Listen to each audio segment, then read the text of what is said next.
Everyone, remain calm. Back for more, huh? Oh, yeah.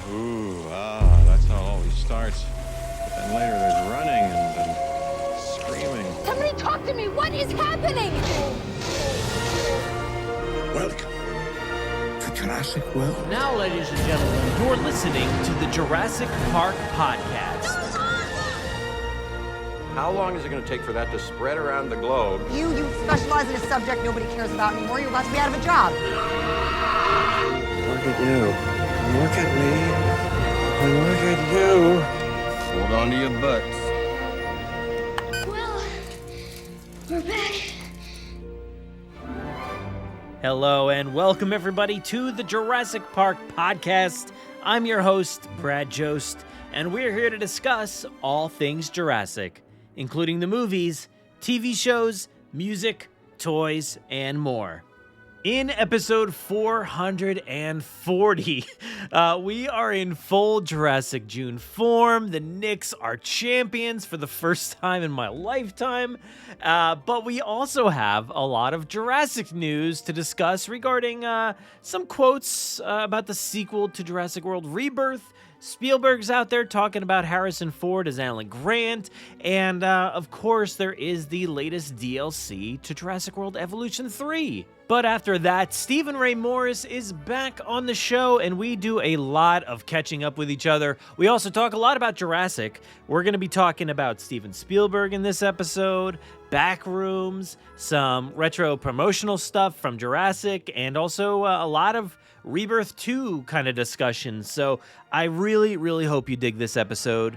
And if you don't know, Steven has been producing a ton of great content on his show, See Jurassic Right. So please do me a favor, pause this episode, go follow his show if you haven't already. I'm sure you already have, but hey, go pause it and do this anyway. Check out all of the wealth of dinosaur content that he has over there, the interviews with just tremendous people from inside the fandom, but also outside the fandom, and plus tons of other content on Jurassic and other franchises. So please go back and do that, and then you can come back here and unpause this episode.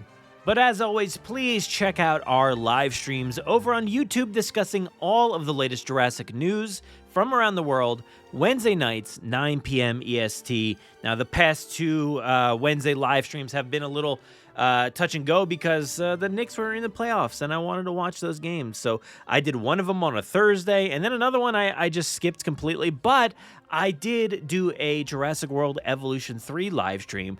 I actually finally beat the game. I kind of put it off for a little while. I did some other stuff, played some other games, but I really love Jurassic World Evolution 3, and that final mission was definitely a tough one. It like ramped up tenfold, but I finally finished it, and the stream is on our YouTube channel, so go check out that stream. But also, hey, if you have any thoughts on any of the latest Jurassic news, you can call our voicemail line 732-825-7763, or you could email your voice memos to JurassicParkPod@gmail.com and let us know all of your thoughts and feelings, and we'll try to play them on any upcoming episode of the Jurassic Mailbag. But it is time, and we've got a lot to discuss, so let's go ahead and dive into some of that Jurassic news from around the world.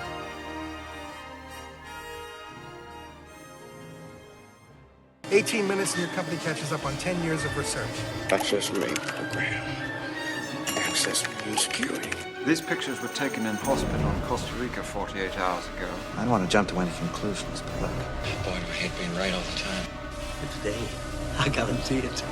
So first up here in the news, Liam Crowley of Screen Rant had the chance to talk with David Koepp about how the producing team is still in the early stages of developing the sequel to Jurassic World Rebirth. Liam Crowley interviewed David Koepp, and he went on to say this: "You can't say trilogy. You've got to make one good movie. So now, what about another good movie? How would we do that? I think that the challenge of Rebirth was the franchises have become very big, very spread out. Let's make the dinosaurs special again by restricting them. So we restrict them to this thing, and then the challenge becomes, okay, now how do we logically, in a scientifically believable way, expand? That would be the question. If somebody can answer that, I think you'll have a next movie." So personally, that's not a very heartening statement to hear from my perspective. I am a bit bummed that he found it super challenging to figure out how to tell a story after everything that the Jurassic World trilogy was able to accomplish by sending the dinosaurs out into the larger world instead of, restricting them to this one individual place. I don't mind that kind of storytelling. Individual stories in these little pockets of the universe is great, but I wish we didn't necessarily have to restrict everything back again after the world opened up so beautifully, I thought.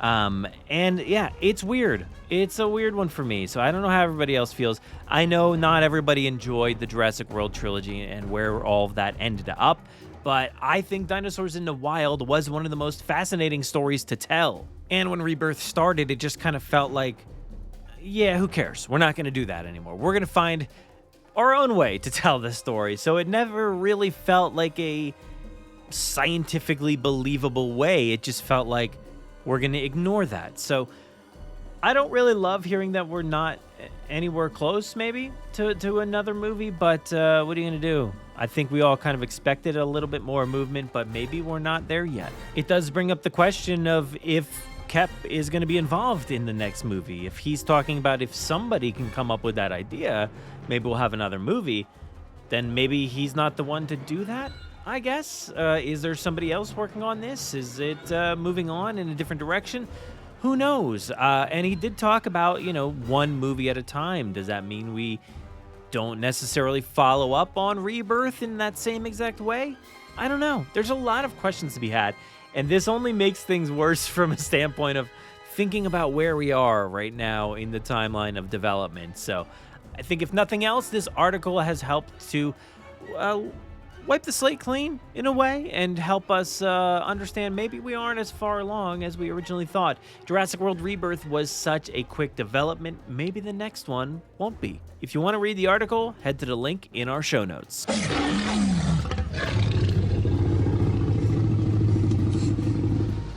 Next up, I know this isn't news per se. We all have known about Harrison Ford as Alan Grant for a long time now. It was one of those things that you can see it on the concept art. His face, his likeness is right there, running through the jungle with Lex and Tim. So we knew it was, a thing that was potentially out there.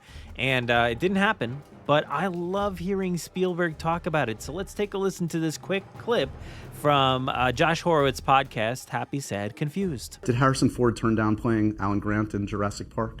Yes, he did. He may not remember that, but I sure do. Were you cross with him? I wasn't cross. I was crushed. Oh. But then Sam Neill came available, and he's Alan Grant. But it now belongs to him. There you have it. I love that Josh is able to get to the bottom of these fun rumors and stories out there. He's always doing this kind of thing with a lot of his guests, so it's great. He has the nerve to ask some fun questions from time to time, but this one was great. It shows that he was crushed. Poor Steven was crushed. But you know what? As much as I love Harrison Ford, Indiana Jones, my favorite character of all time, the Man in the Hat, he doesn't have anything on Sam Neill as Dr. Alan Grant, the other Man in the Hat. I think it should never have been anyone else. Steven had a great idea, great concept with Harrison Ford. It would have been something iconic, I'm sure. I can see it, but I'm glad we got Sam Neill because he is so darn good as Alan Grant, and in my eyes, there never would have or will be anyone else in that role. So thank you, Sam. But thank you to Josh for that awesome clip. And go check out his Instagram. I'll leave the link for it in our show notes. And lastly, here in the news, of course, we had to talk about the DLC for Jurassic World Evolution 3, the Rebirth expansion, coming June 16th, 2026 for $24.99 here in the States. This is a pretty massive update here featuring all of everything that you'd ever want from Jurassic World Rebirth. Now, if you listen to our last little news update, I think it was in the last episode where we talked about some free updates coming about Quetzalcoatlus, swimming T-Rex, things like that. It felt like, I was trying to hint towards obviously some new updates coming our way pretty soon. And here are those updates. It felt like they were a natural progression to getting these rebirth updates. And I wasn't able to talk about it at the time, but I have it now. And it looks awesome. There's 4 new dinosaurs coming to the game. You're going to get the Aqualops, Distortus Rex. You're also going to be getting the Titanosaurus and the Mutodon. So some crazy stuff coming our way there. I'm very excited for the Aqualops. They're super cute. And the Distortus Rex, I mean, come on. That is going to be incredible to see in a park. I have no idea. It's just going to be awesome. It's going to be unlike anything else in the game before. There is a new top secret campaign inspired by Jurassic World Rebirth, but I do believe this takes place just before its downfall in 2010, it says here. And you've got the main facility that you've seen in the movie there as the helicopter flies in. You've got the Riverside Lab. You've got the Ancient Valley. And you've just got a lot of features that are new to this. So there's new experimental traits. There's open air aviaries, which is very cool. Very cool. I think we've all wondered about that and wanted that kind of settings and controls for the game.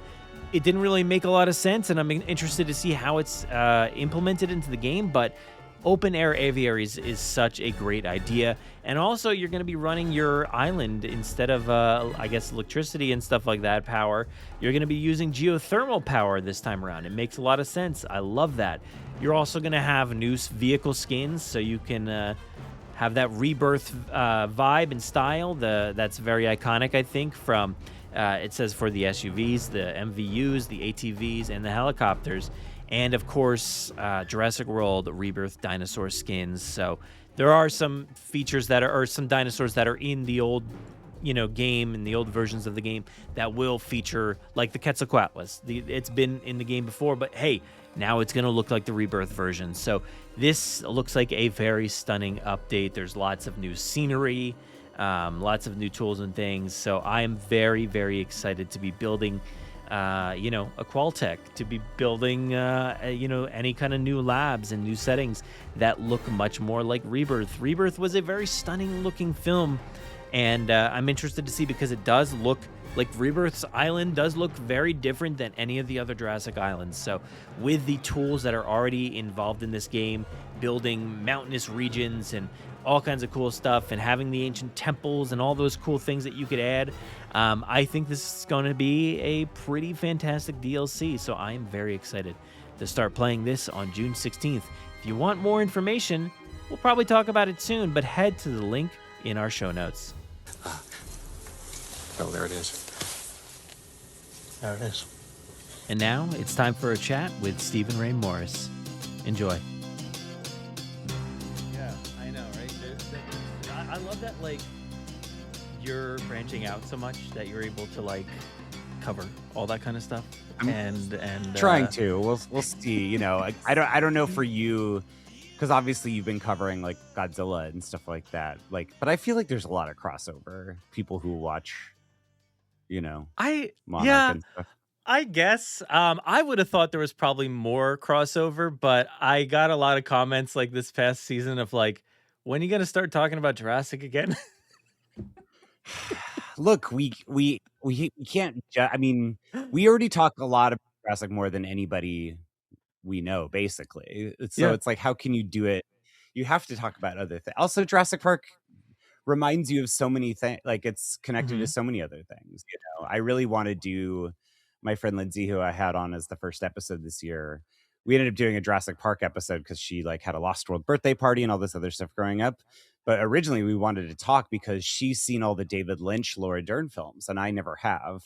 Ooh. And it's that is such an instrumental part of Laura Dern's career. And I've only ever seen the blockbuster side of her career, essentially. So I'm but that, I feel if, it's still under the purview and you would still be interested, right? I mean, I don't know. I feel at least for us, I think we're still interested in things related to the thing that we like. I agree. So it's funny. I mentioned those old tapes that I was doing. I was watching one of the tapes, and my mom came into my room, and it was just me and like my friends were hanging out and stuff. We're doing like ridiculous stuff, and she's like, "Hey, I just want to tell you, The Fly is on TV." And I thought she's like, maybe you guys would want to watch it. And we were kids and we didn't really pay attention. But like, I've never seen The Fly. I've never seen Oh, that wow. movie. So tonight I had just watched the trailer because I had actually shown my son Poltergeist for the first time. So Whoa, oh, he's old enough for Poltergeist. I Wow. mean, yeah, I guess I don't know. There was the whole face ripping off scene. I was like, maybe this is questionable, but but so I saw like it was like what to watch next or something. So I like clicked on the trailer for The Fly and I was like, "Oh my god, this is amazing." Like I don't know if the movie's great at all, but like it's one of those things that's permeated culture, right? Like enough where everybody talks about it still. And I saw that trailer, I was like, why am I not watching this movie? I've got to watch this. It looks incredible. And like you're saying about Laura Dern, like a Jeff Goldblum, he's slamming the table. He's hitting things. He's talking about science. I'm like, that's all I need is Jeff Goldblum talking science, hitting tables, getting angry, and looking the way he does. Like that's all you need. I mean, I think it's his best performance, even though obviously Malcolm is the most iconic performance, but like, it's a much more dramatic role. And I think it's one of the best sci-fi movies ever made. It's like sad. It's kind of, or I felt like at the time when I watched it, because I included it in a roundup of sad sci-fi movies you could watch on Valentine's Day. So it was like The Thing, Her, Never Let Me Go, Primer. Like if you need a sad sci-fi love story, The Fly is part of that. Is that something you've done recently, or is that an older concept episode or something? Oh, this was I wrote it as an article for Geek and Sundry. This was like 10 years ago. Okay. I mean, it's a good episode idea too, to like pull that out of the, well, because but yeah, it's like, it's funny because like my other show, Grim Grinning Hosts, we did a theme park episode about like just like some of the worst stuff or something, I think, in a theme park or something, things we hate, like top 10 things we hate about the theme parks.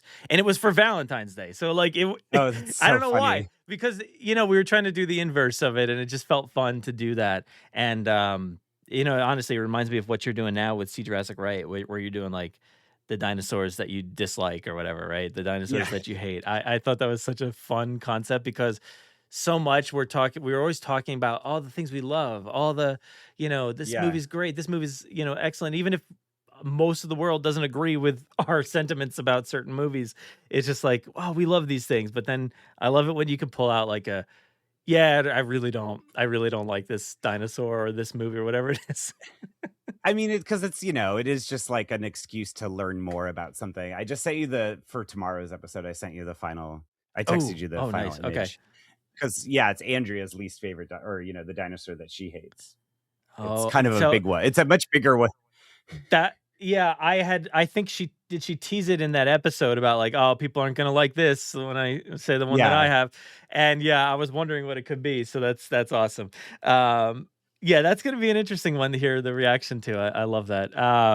But that got me thinking because like I know I mentioned it to you like right away when you mentioned yours. I was like, dude, and it always comes down to like film dinosaurs for me. It's not necessarily like because I don't have a preference about like real dinosaurs per se. Sure, yeah. I'm not that guy. But like it's always Jurassic Park 3 dinosaurs. And honestly, like the Mattel version just came out. What was that today? As of this recording, for Beyond the Gates, and I was like, we've seen that one floating around a little bit. The Brachiosaurus, the green Brachiosaur. But between that one and the Ceratosaurus, those two, and it's honestly just it's nothing, like no offense to the dinosaur or any merchandise that came afterwards, but it's just the way it looks in the movie. It's really just like the color choices that they made for the movie and the scene, like the scene that it's in, like the Ceratosaurus in particular. That scene just bugs me so much. I'm like, I really don't like that scene. It's just weird. I don't like it, and I don't love. It looks like too top heavy or something. I mean, maybe it was, but like I don't know. It's one of those that like really bugs me. Well, I feel like when they brought it into Camp Cretaceous, it looked a lot better. Like they kind of perfected it a little bit. Was that like a gray one, right? Isn't that? Yeah, gray one Yeah, in season 2? I think it was season 2. one of Maybe those. season 3. There Yeah. was that. Wait, yeah, I don't know. There's so many things at this point. I've lost track. I know, I've been meaning to rewatch the whole show, you know, because I want to do Yeah, like a top 10 episodes of like Camp Cretaceous and top 10 of Chaos Theory. I think that'd be really fun. I was thinking the other day. I'm like, maybe I could do like just a full ranking of everything, and it's hard because like it's hard to rank films against animated television versus I don't know. There's not much else, but like, like that kind of thing. It would be very difficult, and I mean individually per season too. So season and throw in Battle at Big Rock in there, and like put a full ranking together. It could be interesting to think about at least. Yeah, no, of course it is, but yeah, you're right. It is funny where you're like, okay, here's what like, I don't know how many. Yeah, because each show had what like 50 episodes or 60 or something, like close to that, something like that, right? yeah. If each season is like 8 to 12 episodes or something, so having to do that, like, would you do a tier list, or would it just be like putting them in order? In So order. it's like Jurassic Park, episode 3 of season 4 of Camp Cretaceous, wow. Lost World. Like, are you like wow breaking it out by I think episode? Oh no! I mean, you might as well. The stunt. That's like when like Markiplier was doing that smasher pass, and it was like every single Pokemon, and he just did it for the entire. Like they're like these like feats. It's like doing that where you'd rank all the episodes, or even because again at that point you're like, I think maybe you're right though that like season may almost because it's such a what's it called? Storytelling, like it's not like the episodes necessarily all kind of like work on their own, it is that kind of storytelling where, this one season is like a movie, basically. Yeah. I think there's some obvious choices, but episode wise, I have a hard time like kind of differentiating it. Maybe it's because like getting it early and kind of just binging through it multiple times over. Like I try to get through them like 2 or 3 times and write notes and do all this stuff. So it kind of all blends together. So trying to watch them individually, I'd have to redo the entire thing at this point and just kind of like rank from there. Oh man, it sounds like a daunting task that I probably don't have time for. No, I want to figure it like maybe you watch a couple episodes a day. For like 2 months. Because I also think you'd have to watch them in a short enough time that it's still fresh. Because it is 8 seasons of a TV show essentially. Both if you watch both shows together, or 9. Wait, 5 seasons of Camp Cretaceous and 4 seasons of Chaos Theory. It's wild that we're at this point where we have to like sit there and be like, what how many was what? Because all the shows, because it all came out in less than 4 years. Less than 4 years, but like, or sorry, Camp Cretaceous was 2019 to 2022. Oh, okay, yeah. Chaos Theory was just 2024 and 2025. But even that, we've been at this like for what 11 years now. Is that when Jurassic World came? Yeah, it's like the Jurassic World coming out back then. It's just like, man, I can't believe I've been doing this for 11 years. And honestly, like, because my brain has been always focused on Jurassic. I mean, it's kind of fluctuated here and there. Obviously, during those like 14 or whatever years, it was mostly turned off, other than like kind of just looking at websites, hoping that somebody mentioned a movie was coming out or something. But it really turned back on in that like 2014 era or whenever, they started ramping into Jurassic World. So it's like, my brain has been like on full time since then. And, it's interesting. I mean, it's pretty interesting. I have found that like the past few months or so, I've been like, oh, this is the first time in a long time that I actually haven't had anything to talk about. Interesting. It's been kind of weird because I mean, there hasn't been much news or anything really. There's been little things here and there, but like I've said for years, like, oh, I don't think I'll ever run out of ideas. And then the past couple, like, I released one episode every month, I think, this year, earlier in the year, and then I'm like, oh man, maybe I did run out of stuff to talk about. Do you ever find that? Like, are you still good? Because you're branching out so much, I feel like, but I still find myself like, oh, I don't know, am I running out of topics? It's almost like, I think lately it's been interesting for me, if anything, because it, like, my opportunity to interview Steve, and then I'm having at the end of the month, Dean Lomax is coming on. Nice. It's almost kind of reminding me why I love dinosaurs, and I was like, oh, maybe I should just start doing more dinosaur stuff again and less like, I don't need to maybe focus on Jurassic, but always having dinosaur stuff happening, I think has been like a really breath of fresh air. Like reading. I mean, the story of Birds obviously has dinosaurs in it, but reading Dean's book too, The Secret Lives of Dinosaurs. Oh, nice. That's awesome. Oh my God. It's really great. Sorry. It's really great. And then doing the Michael Crichton book club, I think, has been really fun. With Sam. That is so cool. I have not read enough of Michael Crichton. Only two. I've read 2 of his books. You could just come join us for Congo, Jurassic Park and Lost World. No, Jurassic Park and Disclosure, Rising Sun. I do have, like, I think I mentioned it to you. I have one of them. I think upstairs. Come join the book club. Listen to the audiobooks. I know. It's a lot of fun to kind of get into that kind of content. I mean, we did like Jurassic Park and the Lost World, and I said we, but like, it wasn't me.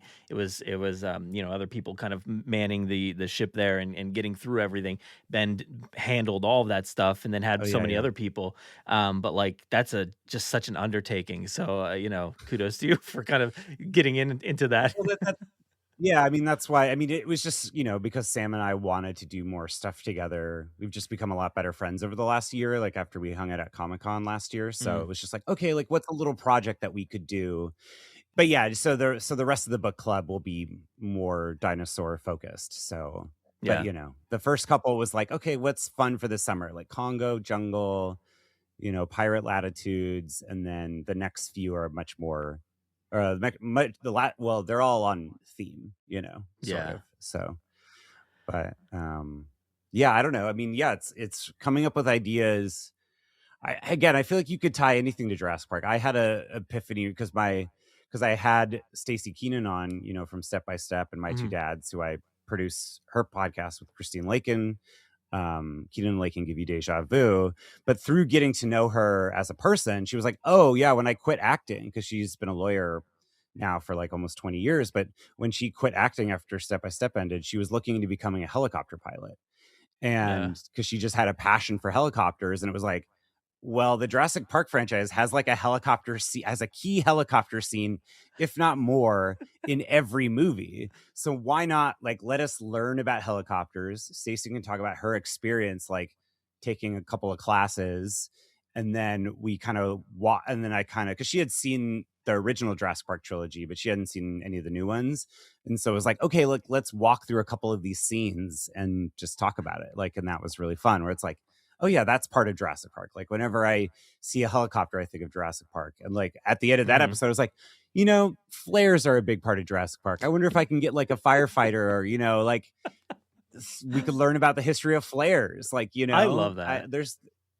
That is so good. Yeah. That is, I mean, you had one that took a little tangent, and I was like, oh man, I wanted to be on that episode. It was there's several that I would have liked to have been on, but you talked about Back to the Future recently, and I was like, this is amazing. Like I know you said like you didn't really, it wasn't like that thing for you, and that's my thing, man. Like it's 100%. I love Back to the Future, and it was getting me really hyped just listening to you guys talk about it. And that's perfectly, again, that's the thing where in my head, Back to the Future, Indiana Jones, like E.T., the Spielberg Amblin thing, like is all connected. And it just feels like people who love Jurassic Park love any of that stuff. I mean, do you have plans to see Disclosure Day?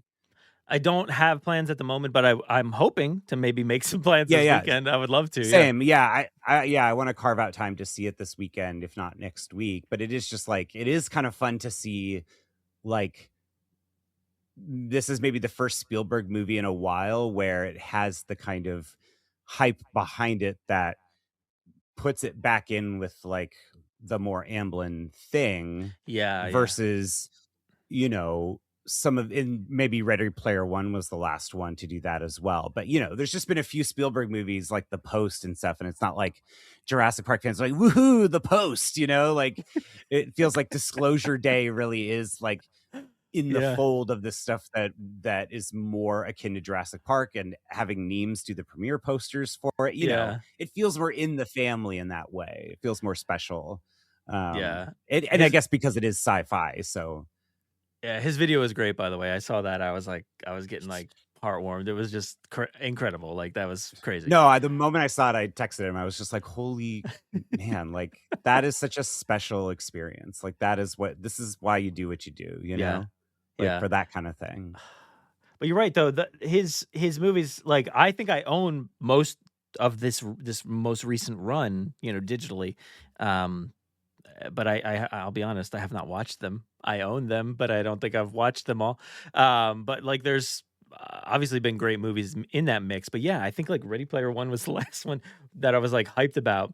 And this one, yeah, I honestly Fablemans I was really hyped about, but I didn't get a chance to go out and see it, and I No, still haven't seen it. So no, I still haven't seen it either. I guess because it's like Spielberg always made all different kinds of movies, so I didn't necessarily feel like I had to see every one of his movies, although I've seen a lot of them, like especially up through high school. I mean, the sort of 3-2 punch of Catch Me If You Can, Minority Report, well, and AI came before those. But I mean, like that felt like Spielberg was still and War of the Worlds. So it was like that run from AI to like War of the Worlds was like hits after they were like bangers, and they kind of, you know, it was like, oh, I'm a Spielberg fan versus like, oh, I just like Jurassic Park or I like Indiana Jones or whatever or Jaws. Like yeah, that was like in a Spielberg era. It's kind of, I feel like that's how people feel about like Marty Scorsese now, where there's kind of like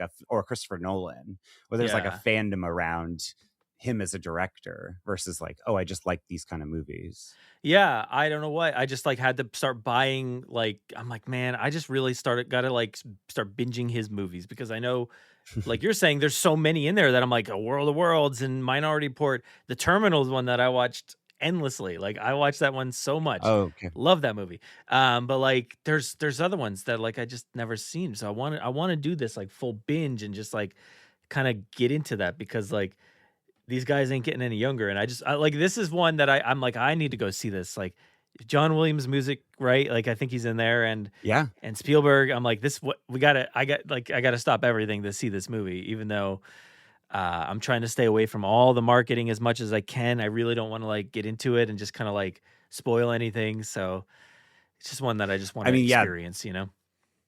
Yeah. Well, that's what I even said when like Neems posted his posters. I was like, I've like honestly avoided all the stuff, and like your premiere posters are really the only thing I've seen because I just don't want to be just feels like that kind of movie you really want to just experience purely, you know. I've seen there's, you know, tons of advertising for it around town right now, but I'm sure. I feel like there's very few things you can, like you're saying, we're so immersed in this stuff. Like what's the last movie you saw where you like didn't know anything about it before watching it? All right, well, maybe we can have this in common. I don't know if you actually did get to see it. I think you did. But Backrooms. I just went to go see it kind of blindly. Like I knew of the concept and like I knew what Backrooms were and all that stuff, but like I really didn't watch any trailers or anything. And I just kind of just was like, hey, it was last week. I was just like, hey, let me just go. I'm just going to go. And I loved it. I thought it was great. Oh, wow. That's so cool. So you just knew the liminal space kind of creepypasta origin story. I love that stuff. Like that stuff is super interesting to me. Like that just empty space. It honestly reminds me of like one of my old jobs where I would just spend a lot of time at like in like nighttime, like in a business that was like closed, and like, you've got the lighting up top and like these empty hallways and just way too long rooms with carpet, and I'm like, this feels, something feels right about this. It's so wrong, it's so right. Yeah. And that I love that. Yeah, I mean, I ended up I basically saw it in theaters when I got back from my trip, and then I saw it again last night. So I basically Oh, saw it okay, 2 yeah. days in a row. Nice. I saw it twice in a row, and I'll probably see, I mean, like, that's the only thing where I'm like, "Ooh, I wanna see Disclosure Day," but I kind of just wanna see Backrooms again. But I had been obsessed with the original short, and I think that's Yeah. what kind of got me originally into the concept of liminal spaces. But I was gonna ask you, because being a theme park person also, like, I feel like theme parks a little bit also because you're constantly in these, like, manufactured spaces, like, Yeah. where you're inside, but it's made to look like outside. There's, like, a fake sky, or you're, like, in a house and it's, like, meant to be, I think Yeah. that kind of stuff is a little, in a theme park, it's fun, but for some reason, there's also a little part of your brain that's like, when, fake water is painted on the ground, or like walls with fake wood. You know what I mean? Like, you're like, oh, we are in a simulation.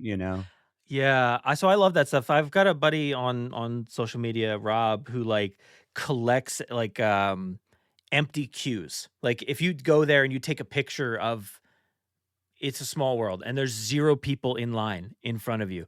Snap a picture, I send it to him, and he's just like, "Thank you, dude," because he collects these things, and he has like a, I don't know, a hard drive probably full of empty queue lines for rides.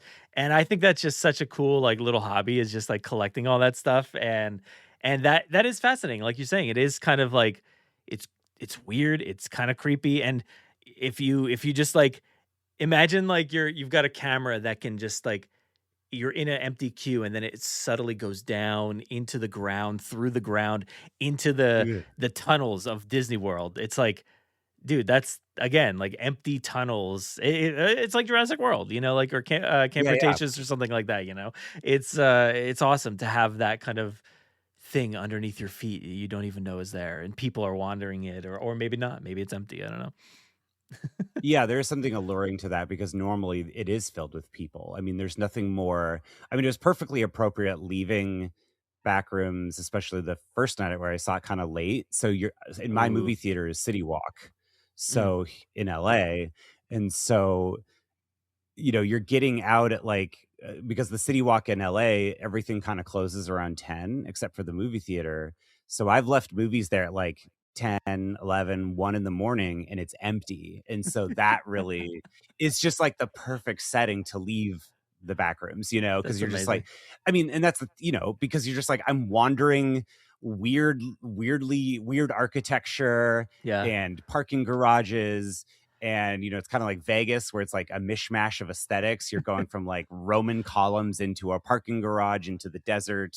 Like there's it's surreal, and like I'm glad you like the movie because yeah, I forget who was talking about it. Maybe it was on Critical Darlings or Big Picture Show, but it was just Big Picture. But it was just like, is this horror concept going to translate to a mass audience? But like clearly it did, because Yeah. people are like, yeah, there is something like how you're saying at this old job, you were like, it really tapped into something in like your lizard brain being like, there's something weird going on here. Yeah.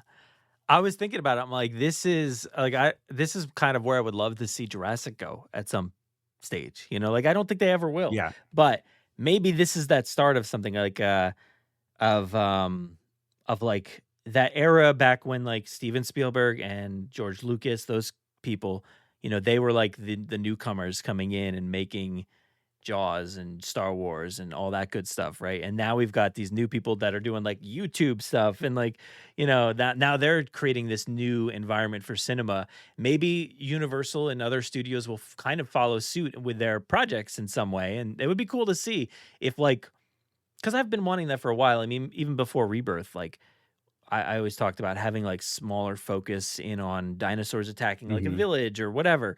But the idea of like, I know it would kind of be like it's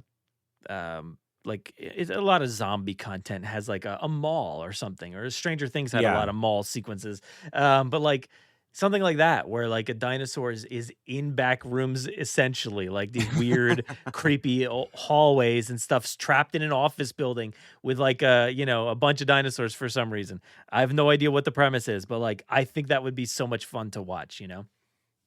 Yeah. Well, and I think that's why I personally was really excited when Camp Cretaceous went into the tunnels of New Blar, because I feel like, to me, and we've talked before about sequences from the book, and to me it was always kind of evocative when Alan and Lex and Tim are going in the tunnels and they meet Ralph, or there's like a raptor in a cage, and there's like a golf cart kind of truck thing that they drive, and like that whole part, when they're getting from the Gallimimus, like, or the river sequence, like that part of the book, and then they're getting back to the visitor center, like all that is kind of skipped over obviously in the movie, but that stuff was pretty evocative. And then of course the raptor tunnels at the end, which could totally fit that vibe, where they're That's what I looking want. through the night vision goggles and they're like counting the eggs and everything. And I feel like, doesn't like Muldoon or Gennaro or somebody gets pushed down the tunnel, like, don't be a goddamn coward, or whatever, and like and that whole thing, like, To not have it be like a rushed, like, because I feel like Jurassic tends to be like, here's this really cool set piece, we're gonna burn through it in 5 minutes.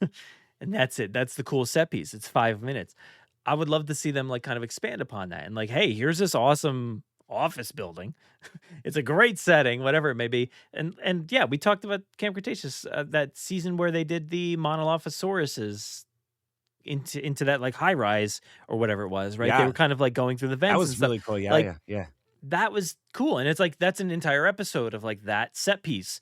So yeah, I wish the movies would kind of do some of that as well. I think that would be really cool to kind of focus in on one set piece. Like, I'm not saying make it Phone Booth, that movie, with Colin Farrell. Yeah. Like, it doesn't have to be that small, but like, something like, that can have multiple rooms and, a resort that might be closed that has like a water park and like a whatever. I mean, the American Dream Mall here in New Jersey has like, it's a massive mall.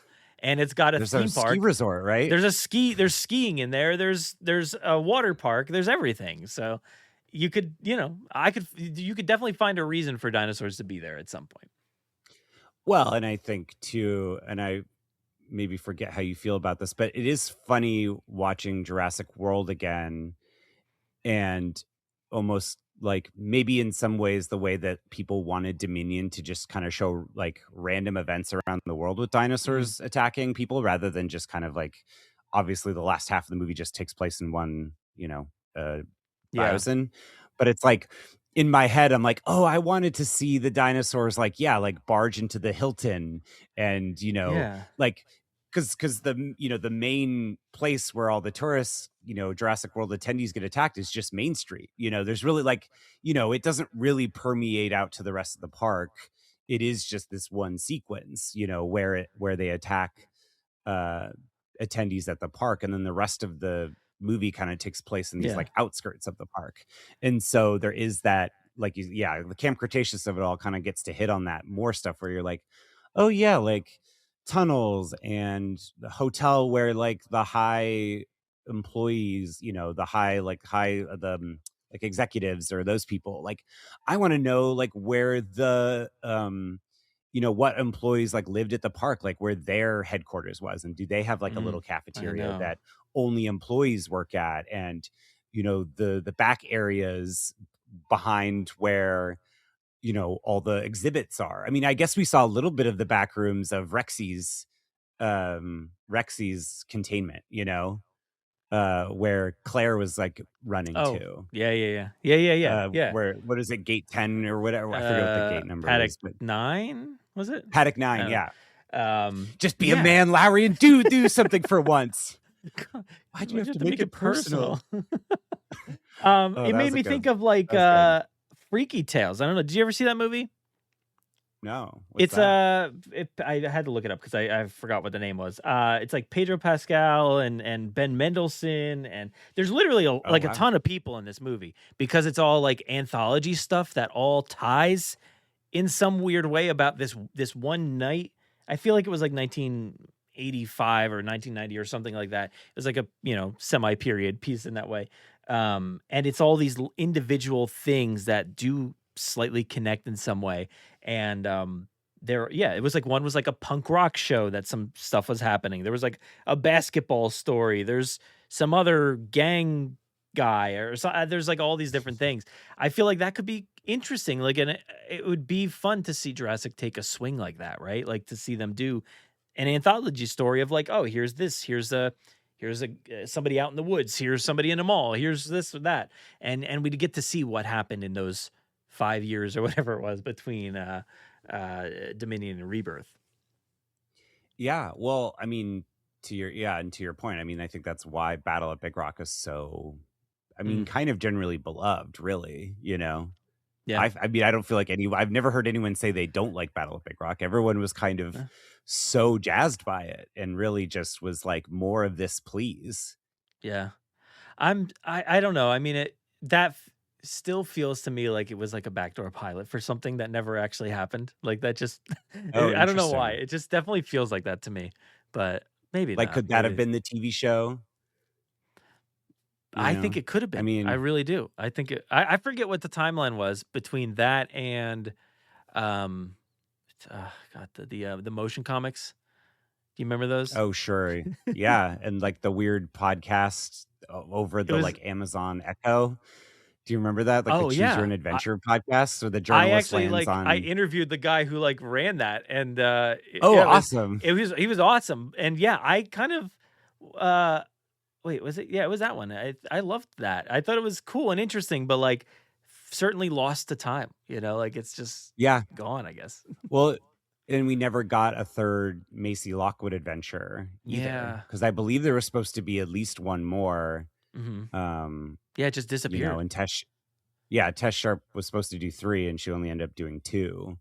So, it's probably written too. Like I would guarantee you that the thing was written and it just has never come out. It's just like we live in an age now where things get made like to a certain extent and then just are like, it's cheaper just to not do it. And you're like, man, but why not just let people have it if it's finished, Where's Batgirl? I feel like if Please. it's finished. Yeah, exactly. Yeah, totally. No, but like, do you, on a different note, as far as stuff to think about, have you, because like when the Jurassic Park game collection came out, the Super Nintendo, Sega Genesis, Game Boy, all that stuff, have you ever thought about just like going through all that stuff and being like, okay, I'm gonna play through this game and then just do like an episode about it? Because I'm so bad at video games for the most part, and it's like I was like trying to replay the original Sega Jurassic Park, which the one I played the most as a kid, and I'm like, I'm actually worse at it now as an adult. Yeah, I actually tried to plug in my real Sega the other day. And cool. Something was wrong with the controller input. I tried to buy a new controller, like a brand new one, and it didn't work. So I think something was like not connected correctly, like in the system itself, because I got Grant there. I'm like watching this intro sequence. It's incredible. And then he's just not moving. I'm like, no, come on. But yeah, that collection, I've considered it because, we've done like plenty of like game content before, but I think that one just kind of came and went so fast. Yeah. And then I don't even know what the status is of that right now, because I know like they talked about like delisting it or something. It was going away. Oh, really? And Okay. so I don't even know. I'm not sure if that's even available anymore. But yeah, I know everybody wanted to see more other games, get added to it, but I don't know. Yeah, the Lost World Sega game that like is one of those things you never knew existed, and then you're watching a playthrough on YouTube, in like the early 2010s, and you're like, how did I not know about this? And you're like, oh yeah, because it was released on the Sega Genesis like 2 years after the PlayStation came out. Like it was just such a weird, like that would never again, that would just be totally shelved. But it was like, nope, we started working on it, so we got to finish it. Which one is that the one that has Jeff Goldblum at the end being like, hey, what are you doing? Are you gonna? No, like which one was that? I don't remember. That was the original Lost World PlayStation game, which I never had, but my best friend growing up, he had it. So what we'd go over and take turns because it was one player. But no, this was a isometric where you're driving around in like the Mercedes car, the Lost World car. And then you're sort of getting out and you're like a hunter and you're like, and it could be co-op as well too. So, and then they also have these like bizarre, surreal, like, what do you call it? Like first person perspective where you're like driving away from this dinosaur or this like velociraptor, but its head is like, it's like really early 3D and it looks really very 90s, but it is like this raptor head is like going at the screen and you're like, like I don't know what happened to me because like I played that first Sega one and then I never played any other Jurassic video games. I missed so many, like. Well, I never had SNES or PlayStation, so that's why I never played Operation Genesis. Did you play Operation Genesis? No. Yeah, that was something I missed. So it was really that first Sega. Because I don't know if you tried the second, the Rage edition or Rampage edition. Rampage, yeah. I have it, but I couldn't get it to play the other day. I was trying to. You have to, because Grant comes back with a vengeance. It is literally just like, because, that's been the weird part about Jurassic Park gaming is like, well, we like dinosaurs, so let's tranquilize them. The Lost World arcade game is, I think, tranquilizers. I believe the original one is 2. And then it's like, even that newer one that came out like 10 years ago. But in this Rampage edition of like, it's Grant with flamethrowers and machine guns. And he's literally like, you literally like set InGen workers on fire. And it's God. Grant has like lost it. And he is just like, I will destroy all of Isla Nublar myself. And you're just like, incredible. You're like, okay, this doesn't really feel like Jurassic, but it's kind of hilarious that you get to play as Grant and he's like literally taking out InGen workers as well as dinosaurs. It's the Hasbro Grant that escaped the packaging with his nuke or whatever. Yes. And he's just like the nuke. I still had that for such a long time. I lost all the other parts of his net and everything. Yeah, that was one of those pieces that I certainly had in like a massive toy bin for a while, and I was like, what is this? I probably chucked it at one point, but because the toys always they still do, they come with these little tiny things that you're like, I don't even remember what this is from anymore. Now I've got like separators and all kinds of stuff to make sure I know what they're all for.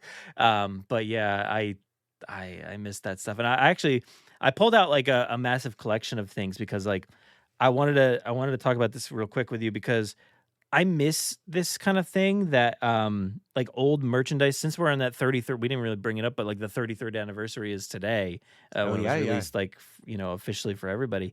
It made me think, and I wanted to dig out this stuff. And I was looking at it, I'm like, oh, see, this is what's different nowadays. And I looked straight at my shelf over there. It's like Jurassic Park logo, Jurassic Park logo, Jurassic Park logo, Jurassic Park logo. That's what it is like today, right? Like it's like this is how we're gonna sell you on old merchandise. It's gonna be the logo. It's the red background, the white yellow outline. That's how you're gonna be really into it. But like back in the day, it was more so about getting like full shots from the movie. Oh yeah, I miss this. I feel like we got to get back to that kind of stuff. Because that to me is what made Jurassic really special back in the day was So I'm holding up here this notebook. I don't even know what's in this. This is my notebook, I think, from when I was a kid. I love that. Here's just like a picture of some kids, and then I don't even know. Here's like a story I wrote. I don't even know. Whoa! It says, the stupidest people in the world. I don't know what I was writing about. Don't get mad at me. You were I have no idea. I wrote that apparently a lot. The stupidest people in the world, and it says "Bye, Brad Jost" right there. And here's a werewolf on a table. I'm not really sure what's happening here, but like this was what you were being sold on, right? This incredible image of a T-Rex looking down at Lex and Grant, and it's like it looks different than the movie. That's the thing that was so great about all the shots, like this card here. this card here of this T-Rex against Heck the yeah. fence. Like what JP what even is this? Tops. Like just a great picture. And I brought out the well, I actually put way too many things in here. But but Love a the show and tell. the lunchbox. I had to bring this stuff to you because I know you'd appreciate it. But like No. the lunchbox. Yeah, man, like, I have that. I have it's that. like, but look at this image. It's so cool with the Explorer and the Rex. Yes, the logo's on there, but like that's the kind of stuff I wish, like, man, it would be cool if we got more of that to sell a movie with merchandise and stuff.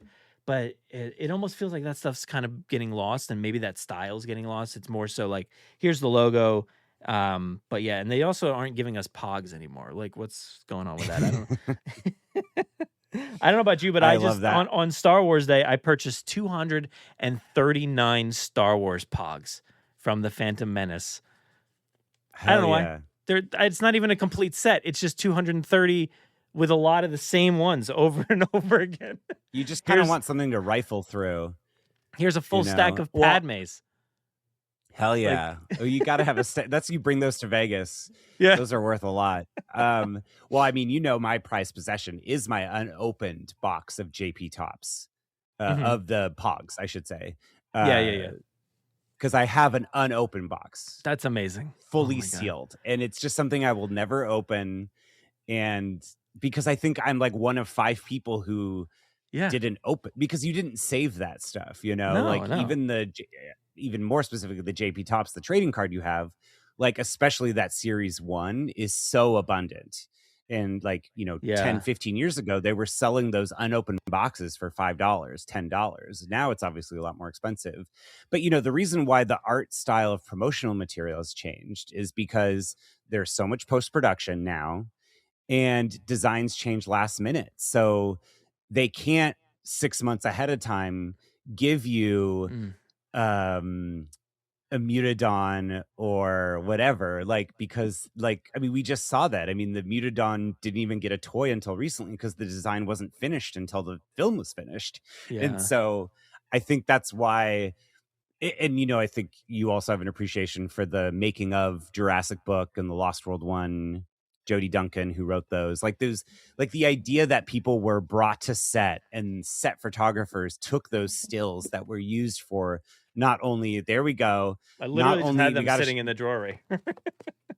Shout out. I mean, those were and obviously James Mottram has said, he's so indebted to those. He did the newer behind the scenes Jurassic Park books because Jodie had done the original. There we go. We got the James Mottram books as well. All this stuff right here? Oh no! I mean, I have. Oh no! Piles of things falling over in my office because I've got way too much stuff.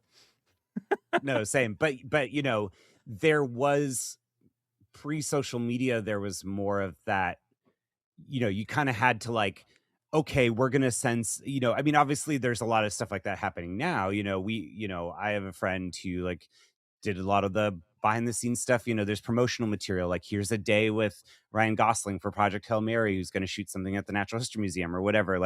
But it is, but for us, there are shots that are part of Jurassic that are not part of the movie, like you said, that are just as iconic. When we have Steven Spielberg with the Triceratops, when we have everybody with the giant T-Rex leg, whether it's, I mean, I think Stan Winston, their Stan Winston school account just posted one with Stan Winston, Spielberg, and some of the cast that I'd never seen before. I've seen, Laura Dern and Sam Neill and Jeff Goldblum with one. I've seen Laura Dern with one. I've seen the kids with one. I've seen Spielberg, but I was I didn't for one photo Stan Winston hopped into, and that was really cool. But yeah, they had an on-set photographer. They had an on-set behind the scenes person, which obviously they still do now, but yeah, so much of it's digital, and yeah, they're not going to commit. Yeah. Cause it's just pick oh yeah, look at that. It's so good. Yeah. Oh yeah. What did I? Home is where the heart is. Yeah, I see. These are the images that are just so cool to see, and I mean, this is not really possible, I guess, because there are no dinosaurs for the most part even there anymore. but even just this leg shot. I don't even think this shot's in the movie. Really, is it? No. That is just so cool. And those are the images that like helped to sell this franchise, I think, for me. The movie obviously was great, but like the stuff, the stuff is No, like is we're where I playing with was the at, you stuff know? when we're kids, like, it made it live longer. I mean, I think, there is the problem sometimes with binging stuff. I mean, because it's just kind of the conversation is over and done with right away. The conversation for stuff just never lasts. It's funny Yeah. that we say that we talk about Jurassic Park so much, but it's just like, yeah, but when you were growing up, like you would talk about stuff for months or years. Star Wars was talked about enough between 1977 and 1990, like when they came out on VHS, maybe in like the mid 90s. Like it was such a your great Star Wars mug, but it Yep. was just one of those things where like obviously it was still part of the culture enough that like really kept it alive so that it could come back. Like it wasn't like nobody talked about Star Wars ever again after 1983. It's like no, like yeah, the Timothy Zahn's like expanded universe started happening, Power of the Force line with the toys, Star Tours comes to Disneyland. Like, it wasn't like there was nothing going on. But I think because everything is kind of available, there's no space for people to, well, I don't know. I mean, I think there are some kids who like get toys before they see the movie. So in a way, maybe they're getting to kind of experience a similar thing, if that I hope makes sense. so. Like, oh, like you're only showing your kids like this scene, or like, oh, you get to play with Rexy, but like you don't know what Rexy's from, like you just get a toy dinosaur. Yeah. I really hope kids are experiencing it the same way. I mean, maybe Toy Story 5 is gonna have that resurgence of kids maybe putting the tablet down. I don't know how that movie ends, but like, Oh, like we're in this tablet age of like nobody wants to actually play with toys, and maybe Toy Story 5 will be that thing that like makes it come full circle. That'd be cool.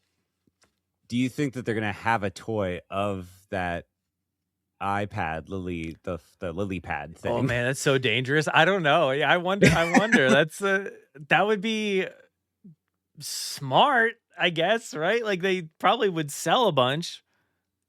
Yeah. Like or partner with like Amazon or something to create like the container or something that you put it in, right? Like you put your Yeah, fire yeah. whatever into that. I don't know, Oh, that's but a fun idea, actually. Like using it as like a case versus like yeah, making an actual device. yeah. Yeah, that's a good point. I mean, also too, it is funny to think about again the Jurassic Park toys that we had growing up versus especially by the time Dominion came out, like you really could recreate the Brachiosaurus scene from Jurassic Park because they had the size accurate Brachiosaurus, you had the Jeep, you had Hammond, Dr. Sattler, Ellie, and Hammond.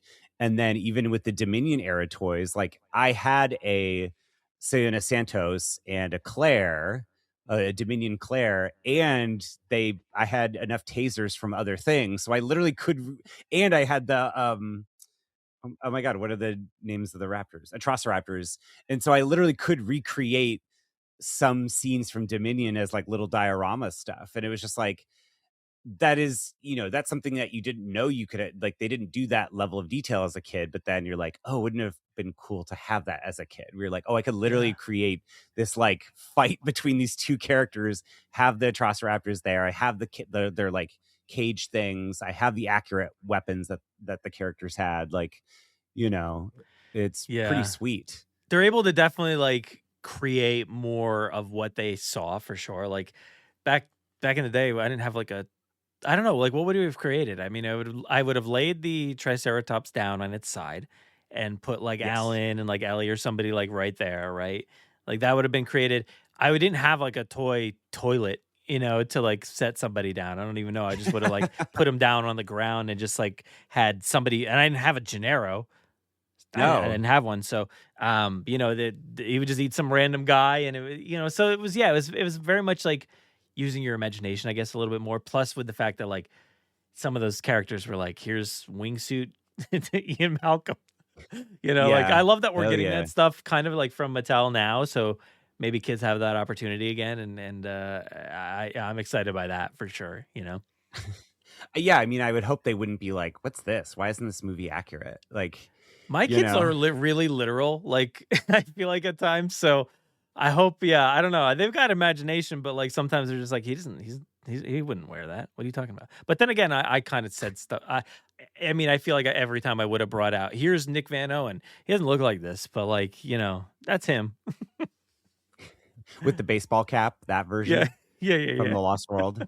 He's got They haven't made water pack or something on his back. I don't know what it was, right? Something like that. They haven't made a Mattel Nick Van Owen, have they? I don't think they have, right? Because they've done almost everybody else at this point. We have Roland Tembo, we have Dieter Stark, we have Sarah Harding. I think there is one coming, if I remember Vince correctly. Vaughn, Oh, really? Okay. Because I was like, is Vince Vaughn like really holding out the rights, for his likeness? Yeah, maybe. Yeah, because you would hope that it would actually be more accurate. But if it is like a reimagined, maybe it wouldn't be super accurate, I guess. Because I don't think like Nedry or Ray Arnold's is is as accurate as his is. I think Nedry's is probably like the face is accurate to what it was, probably. Yeah. Yeah. I mean, again, it's also I just think a lot about Jurassic World promotional material, and there's this kind of no people sort of just renders. We all are very familiar with the Jurassic World renders of all the dinosaurs because they were just really like plastered on everything. And and I wonder if that's also just cheaper. It's like, okay, we just have all of these renders, like, again, why not use them, of course, but yeah, we're not having images from the film. It's like blue, with like colors and jungle behind. But, and, again, to counter my own point, but one of my favorite things about the Lost World trading cards was they had all those weird, surreal 90s pop art. Like, my favorite one is the Stegosaurus, the Stan Winston baby Stegosaurus. And it's got this very like surreal magic eye art stuff. And then it just says, "The world is mine." Like we would never get that now, No. but it's also not, there's nothing about what do you mean? Or like, the Stan Winston Raptor with, again, surreal 90s, like colors and stuff. And it says human crouton. Like,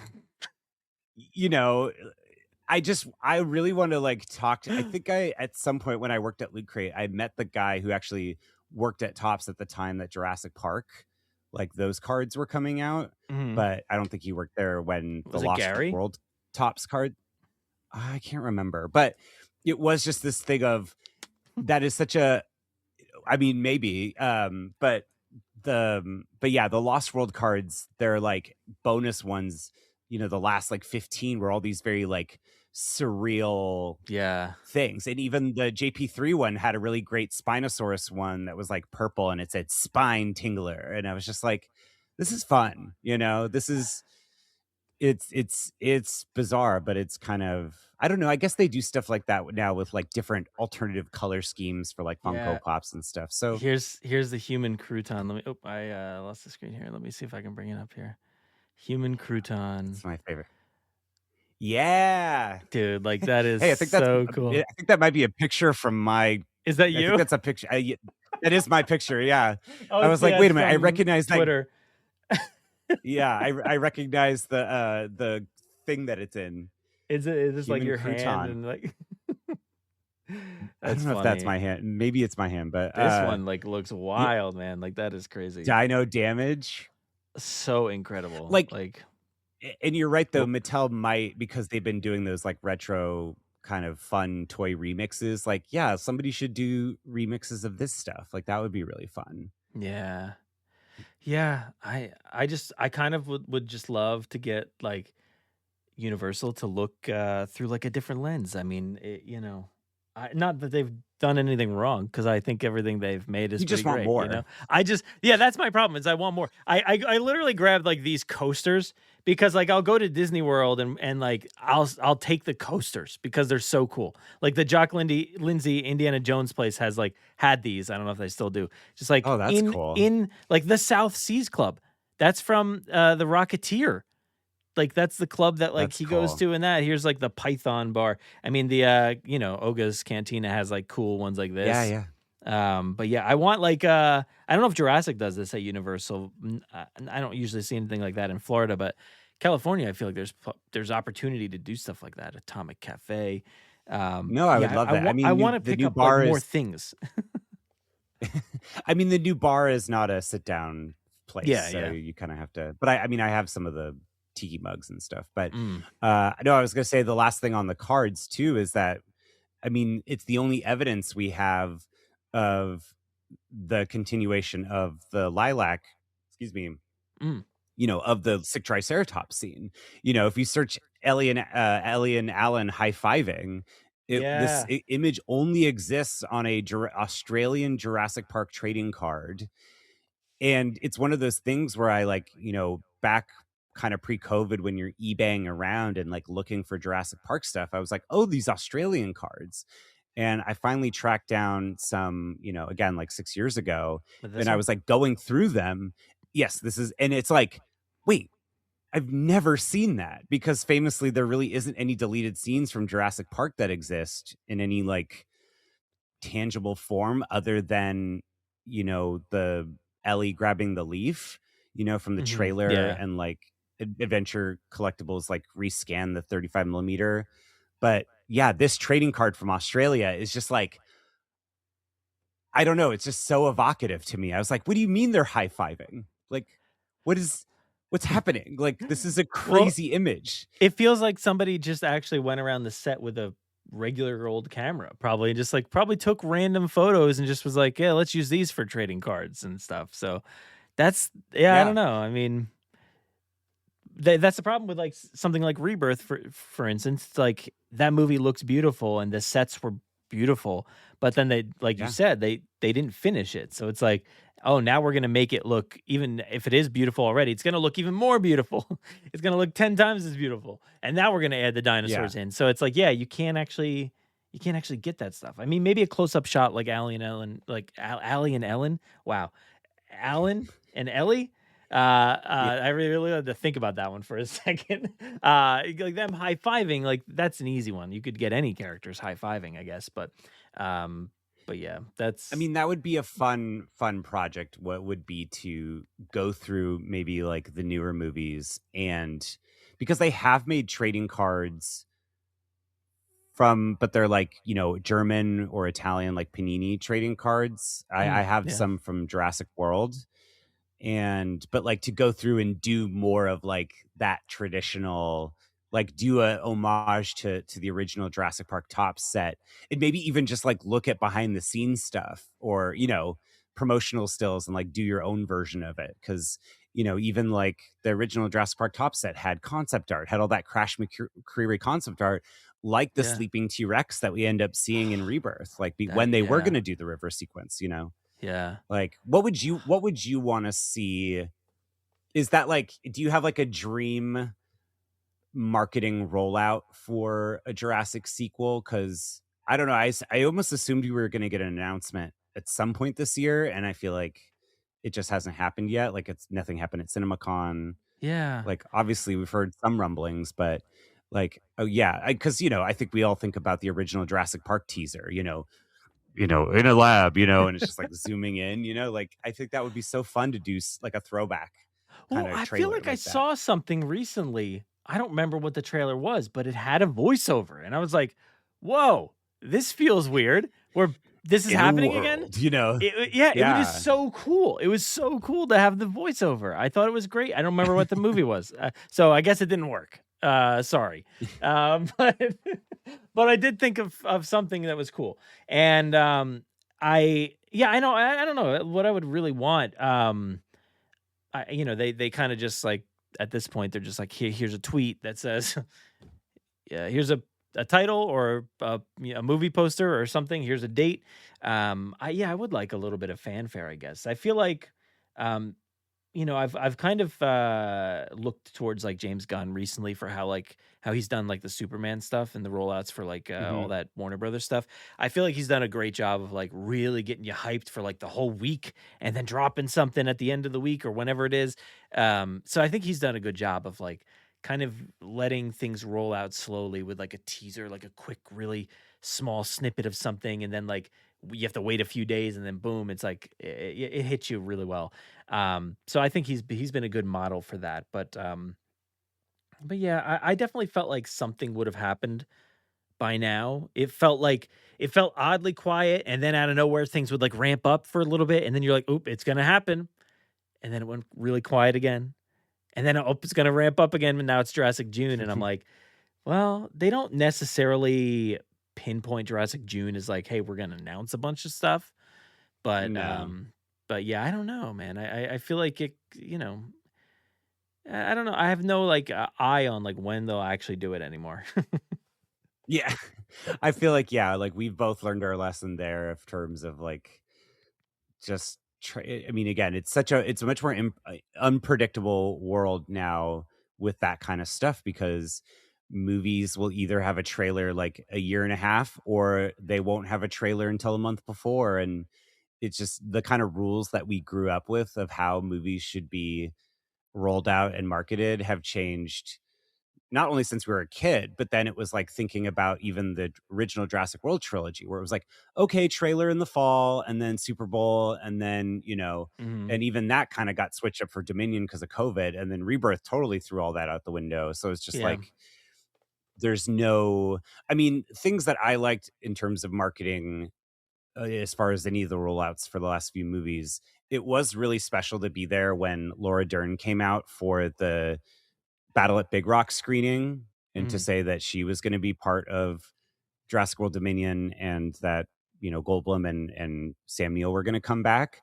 But it was almost like kind of a small thing. Like it was almost like, wouldn't it have been fun for like them to go around the country doing Battle at Big Rock screenings and like Laura Dern pops out at every one of them, like that kind of thing or something on that kind of scale, I think Yeah. would have been really cool because it felt like cool. We were there celebrating for this specific thing, but it was like Battle at Big Rock. It should have been in front. It should have been like, the way they play Pixar shorts in front of stuff. Like, I think it would have been really fun for Battle at Big Rock to have been like kind of rolling out across the country as like part of, I don't know, seeing it in front of other like Universal films or something, Wasn't it to supposed build to be? I hype. mean, so when I was at New York Toy Fair that one year, the guy was like, "Hey, and you guys can catch this toy, the Nasutoceratops, in the short Battle at Big Rock in front of Hobbs and Shaw," and that never Oh, you're happened. right. Oh my God, I That never forgot. Oh happened. my God, Like, right? yes, you're so right. Yeah, because it ended up premiering on TV Yeah, which was cool. on I thought FX. that was fun. That was a big night. That was like such a fun Yeah, time. But like, yeah. imagine if it had been in front of Hobbs and Shaw, would it have been bigger or different? I don't know. I'm not sure, but it's so weird that it kind of there was certainly somebody had said to somebody at Mattel, "This is going to be in front of Hobbs and Shaw," so you should probably tell people. And then it just stopped happening, and it was weird because that toy Yeah. came out and then nothing happened. Nobody knew about Oh, you're anything right. called Battle at Big Rock for I don't know months. It was like from April to September or something like that. Yeah, I don't know. Yeah, I think it is just all the kind of things are done so much more last minute now in a way. Like I still think a lot about in a weird way and because it's like kind of the same but you can't really compare it. It is kind of wild that Jurassic Park was filming in September of 92 and the fact that it came out in June of 1993. Like, Mhm. in a weird way, we're like, oh, Rebirth was kind of done at last minute, but it's like, it's a little bit different because they had been working on stuff for years, for like 2 years before they even started filming. So then, and then, they were cutting the film while it was being shot so that by the time Spielberg leaves to film Schindler's List, like the movie is not basically done, but it's like, there's no more decision making in a way because the shots have already been pre-planned. Yeah. Lucas came in and did the sound at Skywalker. He kind of directed the sound, you know, uh, Yeah. process, the sound editing process with Gary Rydstrom, obviously helming all the sound. But like, it is funny to think that like, oh, yeah, to me in my head, like growing up, I was like, oh, Jurassic Park must have filmed like a year before the movie came out. I was like, no, it was like less than a year, but obviously very different than when Rebirth is filmed. We get Rebirth announced like the last week of January 2024 and it's in theaters by July of 2025. Yeah. Yeah. Yeah, that was a weird whirlwind of a time. So I've Yeah. kind of been expecting that again. This kind of like, oh, here you go, surprise, way sooner than you thought. So I feel like they've kind of trained me maybe after one film to think, you're gonna get something soon, real quick, because we just made 800 and something $1 million. We're gonna do it again. But I think my dream would be like, which would never happen, but Steven's out there doing the stuff. I just want him just do. I know he gave up Indiana Jones. I wonder if that weighs in on anything. Like he gave up Indiana Jones. It didn't really succeed in the way that they wanted to. Dial of Destiny. I think the movie was Yeah. great. I loved it, but like I it still didn't do haven't what seen they it, wanted but it to do. And everybody's gonna have that, oh well, Steven gave it up. What could have been? What if he like just let's go for one more. Let's do another Jurassic. Hey, John Williams, Y hey, what this maybe your last film. Let's go for it. And David Kep's back again. Like, well, let's go for one last hurrah here. Get another Jurassic movie in before we're out. That'd be so cool. I think if anything, that's more possible now more than ever because obviously franchises go a lot longer now and there is less like, you know, when we were kids or even before when we were kids, like sequels were kind of schlocky.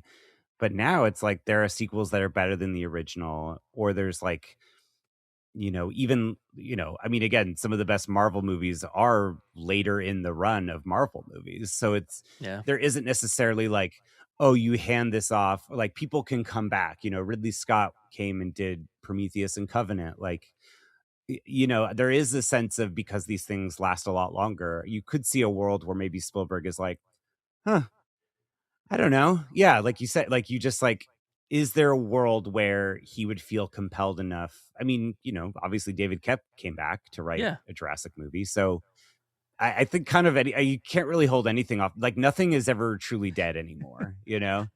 I mean, the Russo brothers are now, coming back. They said that they were done, right? But now they're coming back for more Yeah, Avengers and doing two, I guess. And not that, they're Spielberg or anything and John Williams, but like th- I don't know. I feel like Jurassic's gotten lucky. They've still made money. A lot of franchises are not making money. So that they could yeah, just keep doing what they're doing and probably still make money. Or, it might go down to 700 million. It might go down to 600 million. Is that going to be good enough? I don't know. They, might need to reel in the budget a little bit or something. But yeah, you could bring out like Steven Spielberg and just be like, hey, you're not going to want to miss this one.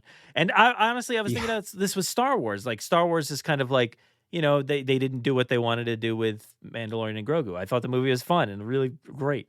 But like, I could yeah, see them being like, all right, guys, you want to come back to theaters? I know we got this Ryan Gosling movie, but like, here's a Darth Vader movie. You're going to come back, right? Like, you're definitely going to be in the theater, aren't you? And I feel like people would, right? Like, so they might need to bring back their heavy hitters to kind of prove the market again, I guess. Cause, after COVID, like you were kind of mentioning, like things are weird and like nobody knows how to market a movie, it feels like anymore. Cause now they're like, oh, we're going to wait 1 month.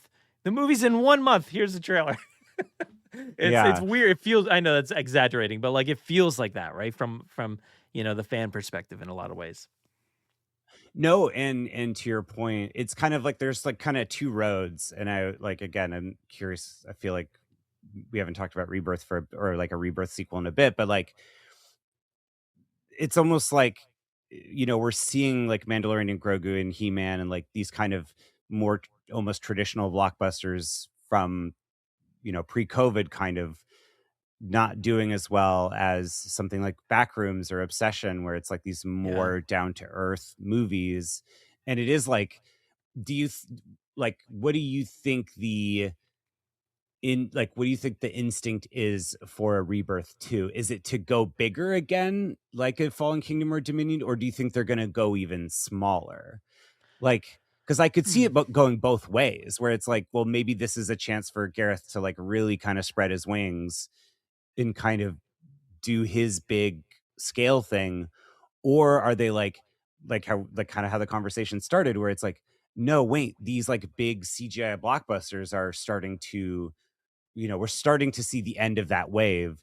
So do we get smart and do we make a more down to earth, an even more down to earth Jurassic Park movie? Because obviously that's Rebirth's reaction to Dominion. Yeah. And so it's like, what if we get an even smaller movie, which would be interesting? I mean, I'm excited either way, but Yeah. I mean, yeah, I hope so. I mean, that's not the trajectory of Fast and Furious, right? It'll be interesting to see what they are going to do because you have Vin Diesel out there now comparing it to Lord of the Rings, which is quite funny. But like, I love Fast and Furious, but like, no, it's sure, not the yeah. Lord of the Rings. It's not Tolkien, it's not that. But like, I don't foresee them going smaller, even though that's what they probably should be doing for Fast and Furious. For Jurassic, I don't know. I wonder what the lesson is that they learned with Rebirth. What did they learn that people like? Was it the characters? Did they like the characters or did they like, did they not? It sounds like a lot of people probably didn't like the hybrid stuff still. So are they going to learn like maybe we shouldn't go that direction? Should we go more natural? I don't know what the lesson was that they, gathered from this movie. Do you think you would have any idea what they learned from it? That's a good question. That is actually kind of the most essential question, I feel like, with what they're going to do next, because I think, because to me, Rebirth was, in a way, like, what did people like about the original Jurassic Park in some ways, where it's like, because I think we're, in our community, it is funny to talk to people who are like, Jurassic Park is a horror movie. And it's like, I can get on board with that on some level, but like, Yeah. our favorite scene is the Brachiosaurus, like on Wonder, and that's not a horror movie. You know what I No. mean? And I think Rebirth embraced more of the pop culture feeling of Jurassic Park as a horror movie. And so I wonder if they're going to just go further down that route of like, we need to make the dinosaurs as scary as possible. And obviously Rebirth had the awe and wonder with the Titanosaur scene, but I feel like the scary roller coaster ride stuff was the most successful part of that movie for me. So I wonder if it is going back to like more of that 90s, like we're going to kill off characters, even if they're like, even if it's Eddie Carr, like who doesn't deserve it, like more of the 90s version of a movie where, it's not about the characters necessarily. It's about the roller coaster ride of it all, Yeah. in that way. I could definitely because like I feel like Gareth is really good at the characters. Like he's pretty good. Maybe people would beg to differ with like Godzilla. I know people don't like the characters in that movie. I do, but like I know, I love it. I love those characters. Like I am into that whole family dynamic and all the drama there. I think it's pretty cool. But yeah, I feel like he's good at writing like characters and stories and stuff like that, but also the scope and the scale of everything. So I don't know. I feel like he'll probably just I don't know. I have no clue where he'll want to go. I just hope we get a Gareth like with time to do and Yeah. input. Gareth with input to the movie because I'm sure he did. He definitely did have input, but like I want more input from him, like with plenty of lead time that he can help figure out what needs to happen to make this film really his. Yeah. Because I don't know. I don't necessarily. I don't know. I'm not really sure what his stamp is, but I don't know Yeah. if this movie has it or not. Rebirth. I don't know. It's certainly not as melancholy as any of his other films, which I feel like is a big part of his aesthetic. Is that kind of that sense of scale almost creates like a melancholy or a certain wonder or even a little fear because you are seeing how small you are in relation to other things. Like I think because you came on See Jurassic Right and we watched Godzilla, and it was my first time seeing that Godzilla film, and I think I was just kind of blown away by the scale of the shots or Yeah, oh my God. you're seeing this big action scene, but you're like in this airport far away. Like you really felt like you were in the place. And to me, there's nothing scarier and more like awe and, that contrast, when you see the space that these monsters are in. Like if you just have a shot of the monster, it doesn't give you that sense of scale. and it was like Gareth is so good in Godzilla, in even Monsters, his original film, and even the creator with like the world.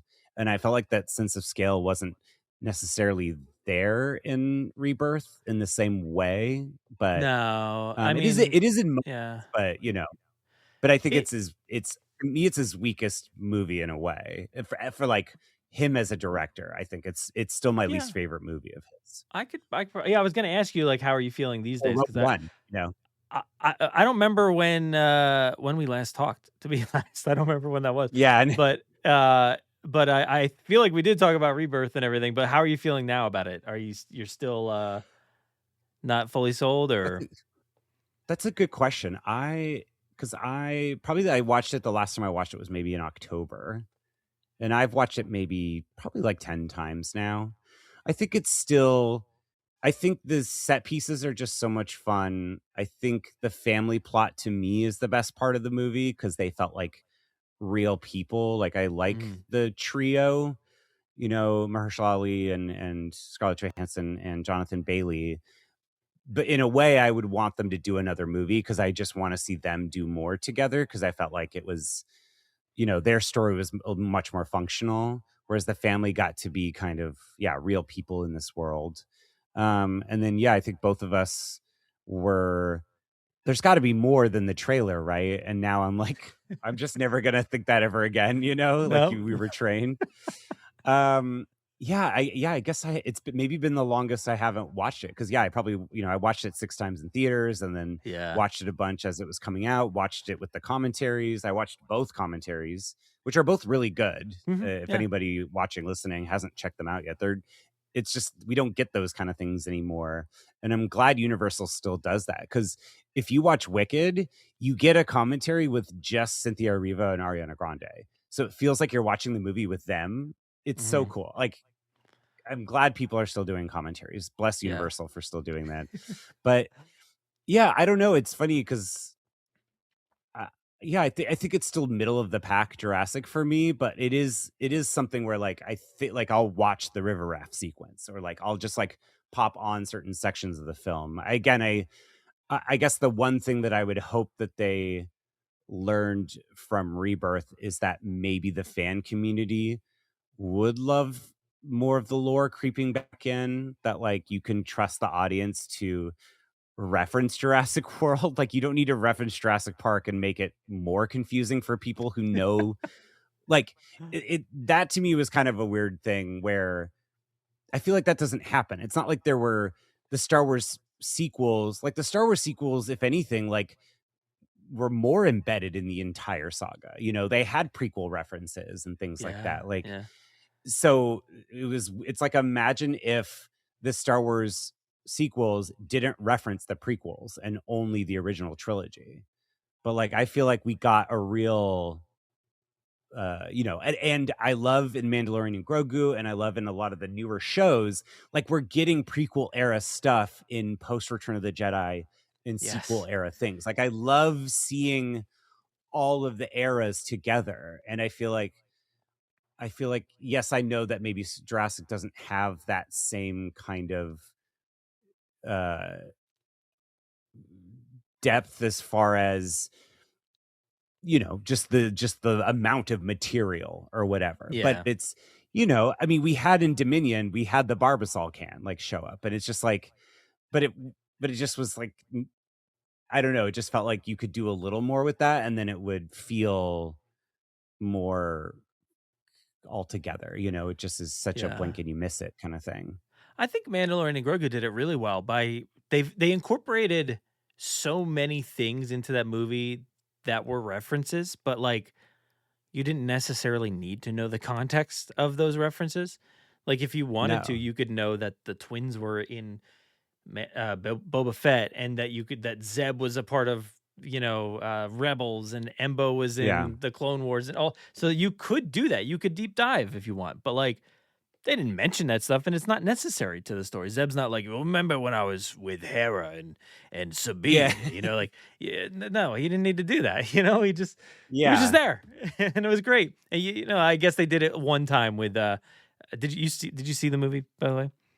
Yeah, I Okay. did. Yeah. Yeah, that one, the one scene like where they had little Rhoda, whatever his name is, and Rada. yeah, they had his little picture from like Stinky. the Clone Wars, Stinky, and it was like that was like one little like, hey, you remember that? Well, and yeah, I guess that's the thing that maybe, and I'm not sure how you feel about it now too, but it was just that there is this rich canvas to pull from Jurassic, and Rebirth felt like it kind of like it just didn't want to paint with those brushes. And I think even that sometimes when people first got annoyed with, Mandalorian, or like when we get a snow planet and it's not Hoth, or we get a desert planet and it's not Tatooine, it's like I understand the idea that you don't want to necessarily go back to the same planets over and over again, but then like make a different looking planet. Like don't just have 5 I'll desert just be planets. Like another desert one. Here we go again. Hate sand. yeah, and Yeah. yeah, and so it's just one of the like is that first snow planet in Mandalorian and Grogu, is that Hoth? Like, you know, I don't know. I mean, that's the question. We're like all it is. still asking that about. I mean, people were wondering that about that planet in Starkiller Base or whatever, right? Like, was that Hoth transformed? I think it's got a name at this point, but Oh no, um, I think it's definitely Ilum from Ilum, yeah, Jedi Fallen Order. Fallen Order? Yeah. yeah, it Um is. But like at one point, it was like everybody's like, well, it's got snow, so it's got to be Hoth, right? Like, is that what they transformed? And so yeah, you're right. It's like it doesn't matter what the planet actually is. Like, it's always going to be Hoth, Tatooine, or whatever. Dagobah for a swamp. But I like that we can yeah, have like different. We can expand it into different territories now, and they do trust the audience. I don't know. I don't know if they trust them too much anymore to come see their stuff. I don't. It's kind of a mess. So I guess in one way, like Frank Marshall is probably like sitting like there with Kathleen, just being like, "Yeah, I never wanted to put Jurassic on TV. This worked out for me." Live yeah. action, I at mean, least. yeah, I think no, I don't think we need a Jurassic TV. I mean, I think Camp Cretaceous and Chaos Theory was the perfect way to do Jurassic on TV. But I mean, I wouldn't say no to it, obviously. No. But it's almost this thing of like, okay, well, we have. I mean, again, it's the Isla Sorna in the room. That has been such a thorn in everyone's side, where it's like there's there's a second island of dinosaurs right there. Why, like, and even even if you didn't want to recreate everything, you have 2 different versions of Sorna anyway, from Lost World and JP3, and like you could just reference the JP3 version of it or the Lost World version of it. Like I could see a world where it's like, yeah, we're gonna go back to the worker village from Lost World, or I mean, again, there, or even just you could go back to, I don't know, you could go back to San Diego, but I just mean the Isla Sorna of it all, of like, Yeah. it is just funny that they were like, no, there's just, I mean, I was never against the idea of like a third island with dinosaurs. It makes sense that InGen would have like labs all over the world, but it is just funny where, again, it's that idea of you have this great canvas. Like, why wouldn't you use it? You don't have to have every character come back. Like, I do appreciate in Dominion that we see the like headshots of like, Lauren Lapkus and Jake Johnson, Yeah. but like having Barry show up for the Malta sequence was like such a perfect little like chef's kiss on having that character come back. Like it was the perfect way to, like, that to me is one of the best lore handling. Same thing with Zia and Franklin. Like I think that they handled those characters having their moment, and maybe you could even bring them back again. I didn't know this till recently, that Zia was supposed to be the handler at the airport where Ellie and Alan go and they meet the baby Nasutoceratops. Oh yeah, that would have been cool. Remember, because there's that Yeah. park ranger woman that Yeah. was originally supposed to be Daniela Pineda, but because she was in New Zealand, for like in COVID stuff, basically couldn't get out. Dang. Yeah. COVID. Man, what the hell? Come on. Why'd We you want have to to go see the Zia cut where they CGI her back in, I want Jake Johnson in there somewhere too. Zia, come on. Oh, I mean, 'Cause I well, think we did get like Doctor Who actress in there. I forget. I'm blanking on her name, but she was that oh yes, ranger person. But yeah, she was great. But yeah, it's a mess.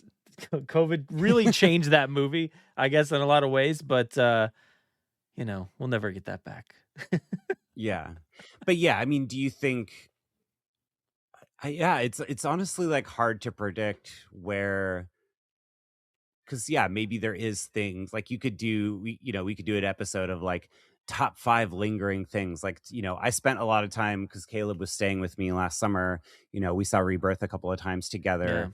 And, that was a lot of the stuff we were talking about. It's like, okay, what are these like lingering moments? Like who's the person that runs um what's the other corporation? Parker Genetics. Genetics, yeah. And there's like certain moments you could be like, oh, you could tease those out into sequel things.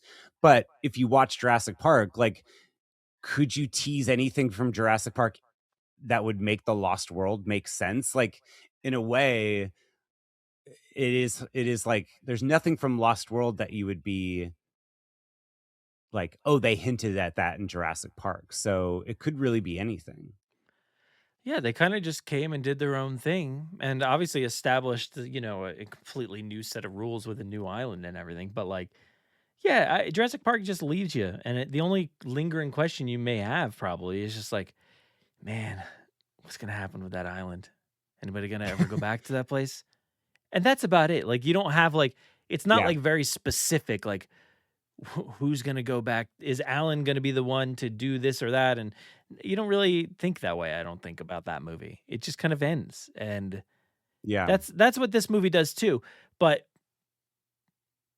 I think in our brains now we're contemplating because we've had 7 movies, right? Where now we're like, now we can't help but think this films have trained us to think this Marvel, Star Wars. But I think at this point you can't even just pick right up because, Bella, Isabella is going to be too old probably at this point. She's not going to look Yeah. exactly like she looked on the boat. So you can't just like start again on the boat. But I don't know. I was thinking about it the other day. I was like, what if there's a scene in the beginning of the next movie? They're in the boat and they had just dropped the family off at the dock, and you see the family walking away, and they're like, "Bye, bye," and then they start their adventure with Zora, Loomis, and Duncan. And you see the family kind of walking away, and that way you reference that they're there, kind of, but like you can't see that she's now however old she is, and yeah, I don't know. I think you could do something like that, and then continue the story, Sure. somewhere else. I mean, it's funny to me because when it comes to like, oh, lingering moments, it's interesting that um Teresa says that she's going to NYU for college. So in my head, like the second movie opens and like Teresa is like the intern for Loomis. She decides to go and study paleontology, and like you don't necessarily have I can't remember that actor's name, but you don't necessarily have her like be in the whole movie, but you could have her be like how Lex and Tim are in The Lost World, where you just get to be like, okay, cool, we know the family's doing well, we hear about Dolores, and it's just like, she just goes to Scarlett Johansson. It's just like, oh yeah, like this internship is so great. Like thanks to this, like you get a safe place for Dolores to get into the country. You get to hear a little update, but you don't necessarily need to see the whole family again or something. Like that's a way that like they could reference the family without necessarily having, I mean, I don't know. Do you ever want a Jurassic Park movie without kids? No, not Without really. kids in the movie? Like I I think kind of you feel like gotta that's have 'em. what's essential to Jurassic. Like that Yeah. to me is what makes Jurassic Park, is you at least have kids there to contrast the thing. I constantly hear that question, and it's like, or I see it online about like, oh, why do they keep having kids? I'm like, because that's what this movie franchise is built on. I mean, even the novel too, but like, it's built upon that family dynamic, family struggles, kids in dire situations. That's a Spielberg, staple, and it has to be a part of it. I don't think you could make one now at this point without that being a part of it, and it can be dangerous. Battle at Big Rock was really dangerous. That kid strapped into that seat was horrifying. Yeah. So yeah, I don't know. I think you have to have like kids in it, and I think I love that idea of picking up in New York. And I wonder if they would like have maybe they could have another character come in, but like focusing in on Jonathan Bailey's big enough. You could have him lead a movie. Yeah. And then you have Teresa come in and maybe the two of them plus maybe somebody else. It's not Duncan or Zora. And maybe Jonathan's like, I got a situation down here, and it's her on the phone. Zora's on the phone. We can't come to the phone. It's like I could see they're referencing like the Budapest thing from like Yeah, the yeah. Avengers. Like you know how they kind of reference that, but you never actually really know much about what happened there. And you could see her Yeah. and Duncan on some mission that's happening. That we're a little busy. We can't handle it. And Yeah. then they have to figure out a way. And then that's where Jurassic City comes in, right? Jurassic City, and then we Yeah. can have whatever that movie is. I don't know. Just in New York City, Yeah. it'll be like Godzilla '98 all over again. You got I raptors mean, in it did. in the garden, you know. Oh, hell yeah. Oh my God. We got to get they just use the footage and they just put the raptors over the just Godzilla reskin it. monsters. Yeah, Hank Azaria is there filming like with an ancient like film camera for some reason still. Yeah. Look, we got those old actors who are gold leader and red leader in Rogue One, Yes, you know?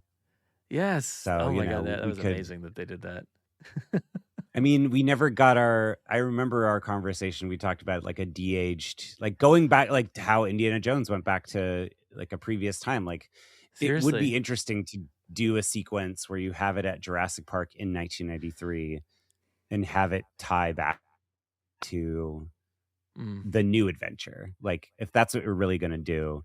I think Caleb and I talked about, um, how you see the very end of the oh my god, Distortus Rex attack, Hmm. that starts Rebirth. What if you start Rebirth 2 with an even earlier sequence in that era? So it's like you could flash back to this because they invented this new 2010 era on this island.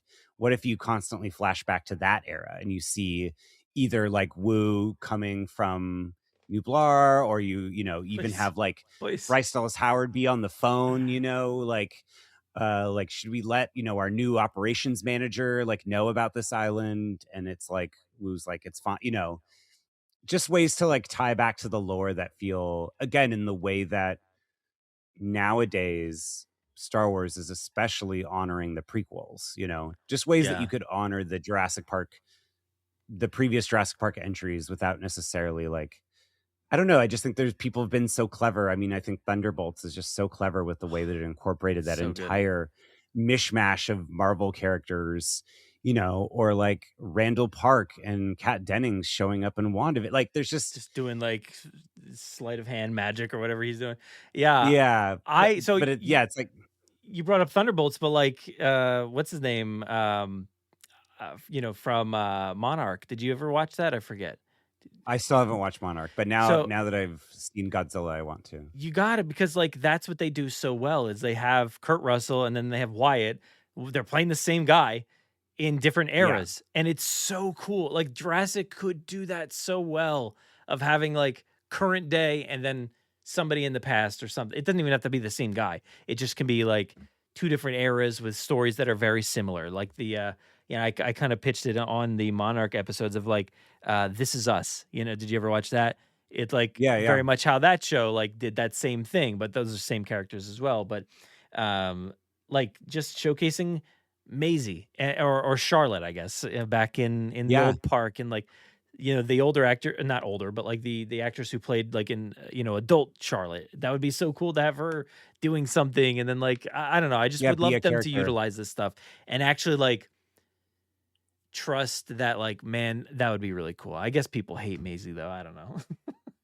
Well, it's funny because, and it's in my head because, Star Wars, maybe it's easier in the sense that like you are creating an entirely different world, but obviously they've been able to recreate certain elements of, original trilogy era look and, getting, with Andor and Rogue One and Obi-Wan doing like, or, just different things from the original trilogy. And that Super Bowl ad for Jurassic Park, like they had to recreate a ton of original Yeah. 1993 Jurassic Park stuff. So like it can be done Yeah. if they wanted to do stuff in the past. Like you could recreate stuff from from the original Jurassic Park movies. And they're Like, you they're could doing do that it. right now on like the Universal soundstage or something. I don't know if you saw that thing that they've got the Oh, the Explorer there. yes. Well, I mean, I went to FanFest, which had the like FanFest recreated, or no, they basically took all the props and things from the Yeah. studio tour and then other stuff. So they like had the gate back up, they Yeah. had the Lost World Hummer, they had the Mercedes, they had the not the trailer. No, Well, they did have the trailer. what was this other thing? There was another thing though. I don't know if you saw it. I forget what it was Oh, called. I don't know if I saw it. It's Also, literally like I'm not just it's wearing a muscle. Oh, I was gonna say I'm not just wearing a muscle tee, by the way. It is a Jurassic Park Japanese. dude, You I love know. I love that style. I mean, like, yeah, I've got like oh, it was the wrong side over here. Oh, look at that. Oh yeah, Empire. Oh, it's so Japanese good. Empire Strikes Love Back. it. That's It's awesome. so good. But no, in one of the sound stages, they actually had an Explorer with an actress who's playing Ellie, and there's like kind of volume-esque stuff happening in the background, and they're filming it, and it looks so cool. I'll have to send it to you. I Oh, forget what it was, what yeah, the please. account Yeah, was, yeah. but yeah, it was awesome to see. So I mean, it's perfectly doable, and if you do have a volume, place, I think you could do it. I mean, when I watched Mandalorian and Grogu, there's no moment of that movie where I'm like, this was shot on a soundstage. No, it all looks so real. It looks so good. It looks so I good. mean, lots of Jurassic Park was shot on a soundstage. It's Yeah, it's not. exactly. I mean, like they blend that so well when it's at daytime and the trucks are rolling through. Looks the same. Yeah, That's the same place at nighttime. yeah, yeah, But it's not. Like that's the cool part. yeah, It's yeah. it's so good. But yeah, I don't know. I probably kept you here way too long. I didn't mean to go this No, long, no, but this is fun. It's great to catch up. It's always great to chat. Again, it's still funny that we've never met in person. You were out here for a little bit, but you guys got a lot done on that family trip out here, I feel I like. know. Yeah, we were kind of all over the place from San Francisco down to Disneyland, and yeah, kind of pit stop. We didn't go into Universal, but we like went to City Walk and stuff like that. And Sure, yeah. but yeah, I think next time I actually have to get into Universal again because I want to take the kids out there. We almost did it that past time, but yeah, definitely next time we got to make this happen. Yeah. And I wish Well, you I got to wish do like the there was. Jurassic World ride. Well, I have. I did it with Caleb once, Oh, and that's right. Yes, it's yes. awesome. And yeah, shout out to Caleb. We were talking about Rebirth before, but like, I think doing those music episodes with him helped me appreciate that movie a lot more. So like, They're great episodes. Yeah, oh, I was thank you. listening But to. like, I was catching up with them recently. it just makes me feel more excited about those movies, and just hearing the music and hearing, honestly, like it's mostly the scenes that you don't even hear the music in the movie, that when we put it back in, it's like, wow, okay, I wish I had this. Like that would have been so cool. But yeah, besides the point, I just shout out to Caleb. But yeah, Well, I wanted to say earlier, you guys should do the Sega Genesis music, because that to me is just as iconic as any John Williams music. It's very different, You're but right. it's You're right. Oh, it's the best, man. And like the music now, like that I have, it has the sound effects like the lightning, and it has like the Dilophosaurus sounds and stuff like that, like mixed into it Yeah. already. It's so good. I love that score is so good. Even dude, like when there's like a screen in the beginning of that game that I think you're reading something, and it's just like Yeah. it's so cool. Yeah. Oh man. Because me and Caleb once did the theme park music. We went through all the songs that were Yeah. used like in Islands of Adventure and stuff like that. So it's not off the table. I think we got to get through Jurassic Park 3 first, probably in like the next month or so. I don't know if I got to figure that one out. But yeah, anyway, thank you, man. I appreciate you coming here. Of course. What are you doing? What's going on? What do you got? Ooh, well, Jurassic June, I put out a compilation of all the original episodes that wildlife illustrator Andrea Ciafalo, aka Strange Bird Art, it was my excuse to ask her to draw our favorite dinosaurs in 2024. And then this year we did the dinosaurs that we hate. And so I have my Hammond collection Concavinator, which is the dinosaur that I hate. If you're listening, I'm air quoting, but it's just a freaky little guy. And so I just wanted to learn more about it, and obviously talked about it, because when we talk about our favorite dinosaurs or our least favorite dinosaurs, we talk about the, when it was discovered, facts about it, what people know, and then also like representations in pop culture. So in this year's series and the original one, obviously Jurassic gets talked about a lot because in the original series, Carnotaurus is my favorite dinosaur, one of my favorite dinosaurs. So we covered its like, from the Lost World video game and the book, and then representation in Fallen Kingdom and Dominion. And then I'm interviewing at the end of the month Dr. Dean Lomax, who wrote this amazing book called The Secret Lives of Dinosaurs. So there we go. Yeah. I'm interviewing him, and that he is such a joy to talk to. It's like, and again, talking to Steve Brusati and the Rise and Fall of Dinosaurs and Story of Birds, like talking to original paleontologists, talking to paleontologists has been really exciting again. And then I'm very excited because Corey Anderson, who from Jurassic Outpost, and we did a Jurassic Park trivia episode back in the day, but he is a lawyer. So we did a Justice for Gennaro episode where Corey talks about his own experience wanting to become a lawyer and becoming a lawyer kind of because of Gennaro, and just all the different aspects about Jurassic Park of like, if like what are the like, when you go to that park, what kind of NDA, what kind of like waiver did they sign?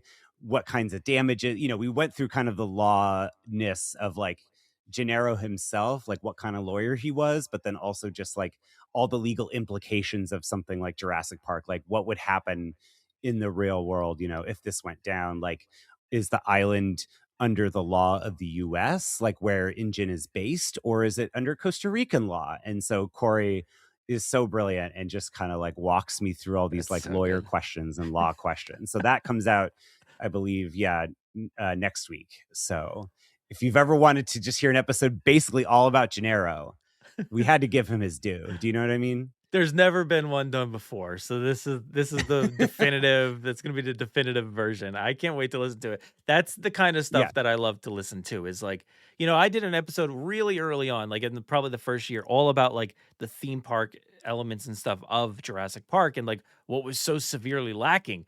And like it kind of, I feel like that kind of episode and this Gennaro one, they work well together because you're like really honing in on like what was going on for real, and like what would have been happening behind the scenes. And that's awesome. I can't wait to listen to that one.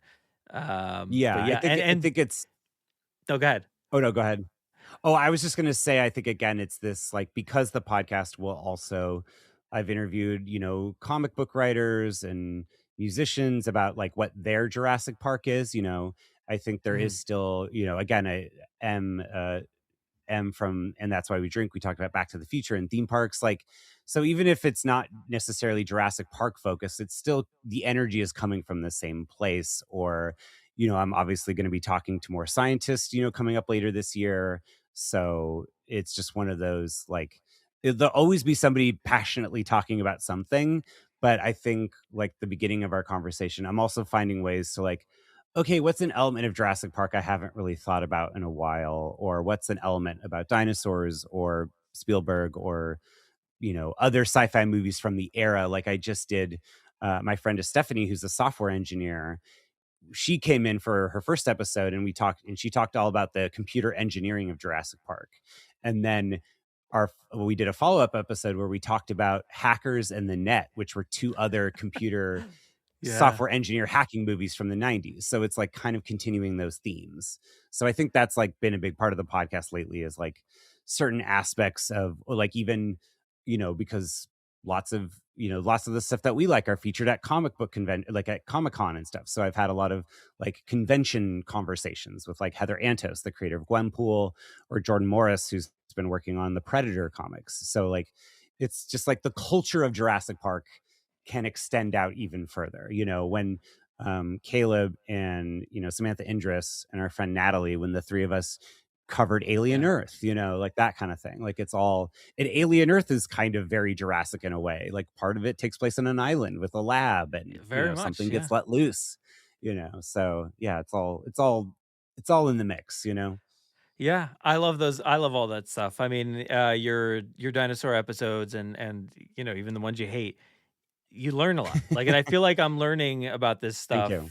because I say it all the time to Connor. I'm like, I I have no idea what I'm like. That's why I have Connor to come on this show and be like, hey, here's what dinosaurs are really like or whatever. And I couldn't hold that conversation with Steve Rosati the way that you or Connor could. So I appreciate, you guys holding up that end of the No, I mean, spectrum there, because I have no clue what's going on with that. and that's the thing too. It's like, obviously we all love this stuff, and we all have unique perspectives. And so, like, both Connor and I talked to Steve, but like our conversations were like completely different. And it was so much fun to listen to. Is like, I mean, I always have to do that thing where I always want to like do my thing first, so I'm not like stealing people's questions or anything. And then I go back and I'm like, oh yeah, of course, that's never going to happen, because Connor obviously is so brilliant, and I had him on See Jurassic Right finally. And that was such a really wonderful conversation. And so then listening to like his episodes, then listening to his conversation, like it just feels like you're like, and then Roland, from The Road to Rebirth, like I feel like Caleb and I were kind of like responding when Caleb came on See Jurassic Right again at the start of this year. It was like, oh, we were responding to an episode of his Road to Rebirth podcast. It just became like, we need to make playlists where it's like you can you can like listen to like all of our conversations on our podcast together. Like you could do the Brad Jost and Stephen Ray Morris playlist, Yeah. Because I feel like I do that all the time too, where I'm like, they were saying this thing on that episode, and I'm like, yeah, that was really cool. Yeah, you need to have like that chronological playlist. Yeah. So you can hear everybody respond to everybody, but just not directly. Yeah, no, it's for weeks. Or we're just texting when we're listening. Or sometimes I'll text you when I'm listening to an episode, or that kind of thing of like, oh, this thing, and you're like, I don't remember what I said. Oh no, I never remember a single thing. I don't remember what I said today, but I appreciate you being here to listen to me ramble for a little bit. I don't think I talked about anything really today, but I appreciate you doing it. No, it was great to catch up, and I mean, again, I think both you and I are like, all right, like, when is anything gonna happen? Like, well, we're just going to enjoy ourselves, and like I think we'll just be there for the ride this time, Yes, I gotta like breathe and just kind of enjoy it, take it in, chill. Life finds a way. Yes. Life finds a way. Life will not be contained. Life breaks free, it expands to new territories, and crashes through barriers painfully, maybe even dangerously. But there it is. There it is. I'm simply saying that life finds a way. That'll do it for another episode of the Jurassic Park podcast. We appreciate each and every one of you for listening in and sharing in our love of the Jurassic franchise. And, as always, a huge thank you goes out to Steven for joining me on the show once again. I love it whenever we get the opportunity to chat Jurassic, but also other random stuff. I hit record early on our chat, and we just kind of, I didn't really have a game plan necessarily. I had some talking points, most of which I didn't even talk about. We never actually got to, because that's what makes talking with like-minded individuals so fun for me on podcasts, is that like we just start going and we just start talking about stuff, and we naturally weave our way in and out of Jurassic. And it's fun because you don't really get to always have those conversations in real life. And I think we talked about it in this episode, but like we've never actually met in real life. But like most of the time, you don't always get to have these kind of fun, insightful conversations with people around you in your day-to-day life. So thank you to Steven for giving me that outlet here, where we can just talk Jurassic, Spielberg, old Jurassic stuff, and new Jurassic stuff. It's definitely worthwhile, so I hope you really enjoyed this one. So please do me that favor, go listen to See Jurassic Right and everything Steven's been producing over there, and definitely give him a follow at Stephen Ray Morris on all those things, and show love to all of the Jurassic creators out there. There's so many of us all doing very different things, and if we're talking about dinosaurs here, it's going to be very different than the stuff that you're getting on See Jurassic Right versus Outpost versus whoever else. There's so many outlets in Jurassic now, and it's great that we're all doing such different work, and I love that. And of course, you can always hit us up to talk over on Instagram, Facebook, and Threads to continue the conversation from this episode. And also, go ahead, subscribe to my newsletter for all things Jurassic movies, TV shows, my podcast, and other thoughts and appearances. I got a lot of shows But I really got to start promoting them on this newsletter. You can find the link to the newsletter over on JurassicParkPodcast.com/newsletter. And thank you, as always, to our podcast host, Podomatic, for giving us a place to upload this show each and every week. If you need to start a show, go ahead, go check them out. But everybody here, please just know that you matter. Stay safe, be kind, fight for representation, change, and equality in the Jurassic franchise, but more importantly, outside of it, in the real world. It's especially needed these days. Let's be sure to make this world a better place. I'm going to go ahead and hand things off to myself for the outro. Take it away. Saddle up, let's get this movable feast underway. Continue the conversation with us on Threads, Facebook, and Instagram. Watch our content over on YouTube. Find us on the web at JurassicParkPodcast.com. You'll find today's episode show notes, articles, and so much more. You can listen to us on Spotify, Apple Podcasts, Podomatic, our website, or wherever else podcasts are found. So be sure to follow along and share with your friends, family, and fellow Jurassic fans. If you haven't already, please leave us a 5-star review on Apple Podcasts and Spotify. We will read your Apple reviews at the end of most episodes, so please be sure to spare no expense. Don't miss our Wednesday night live streams on our YouTube channel. If you want to get a hold of us, you can fill out the contact form on our website or send emails and MP3s to JurassicParkPod@gmail.com. Feel free to call our voicemail line at any time to leave us a message or just say hi. That number is 732-825-7763. Thank you so much for listening, and enjoy.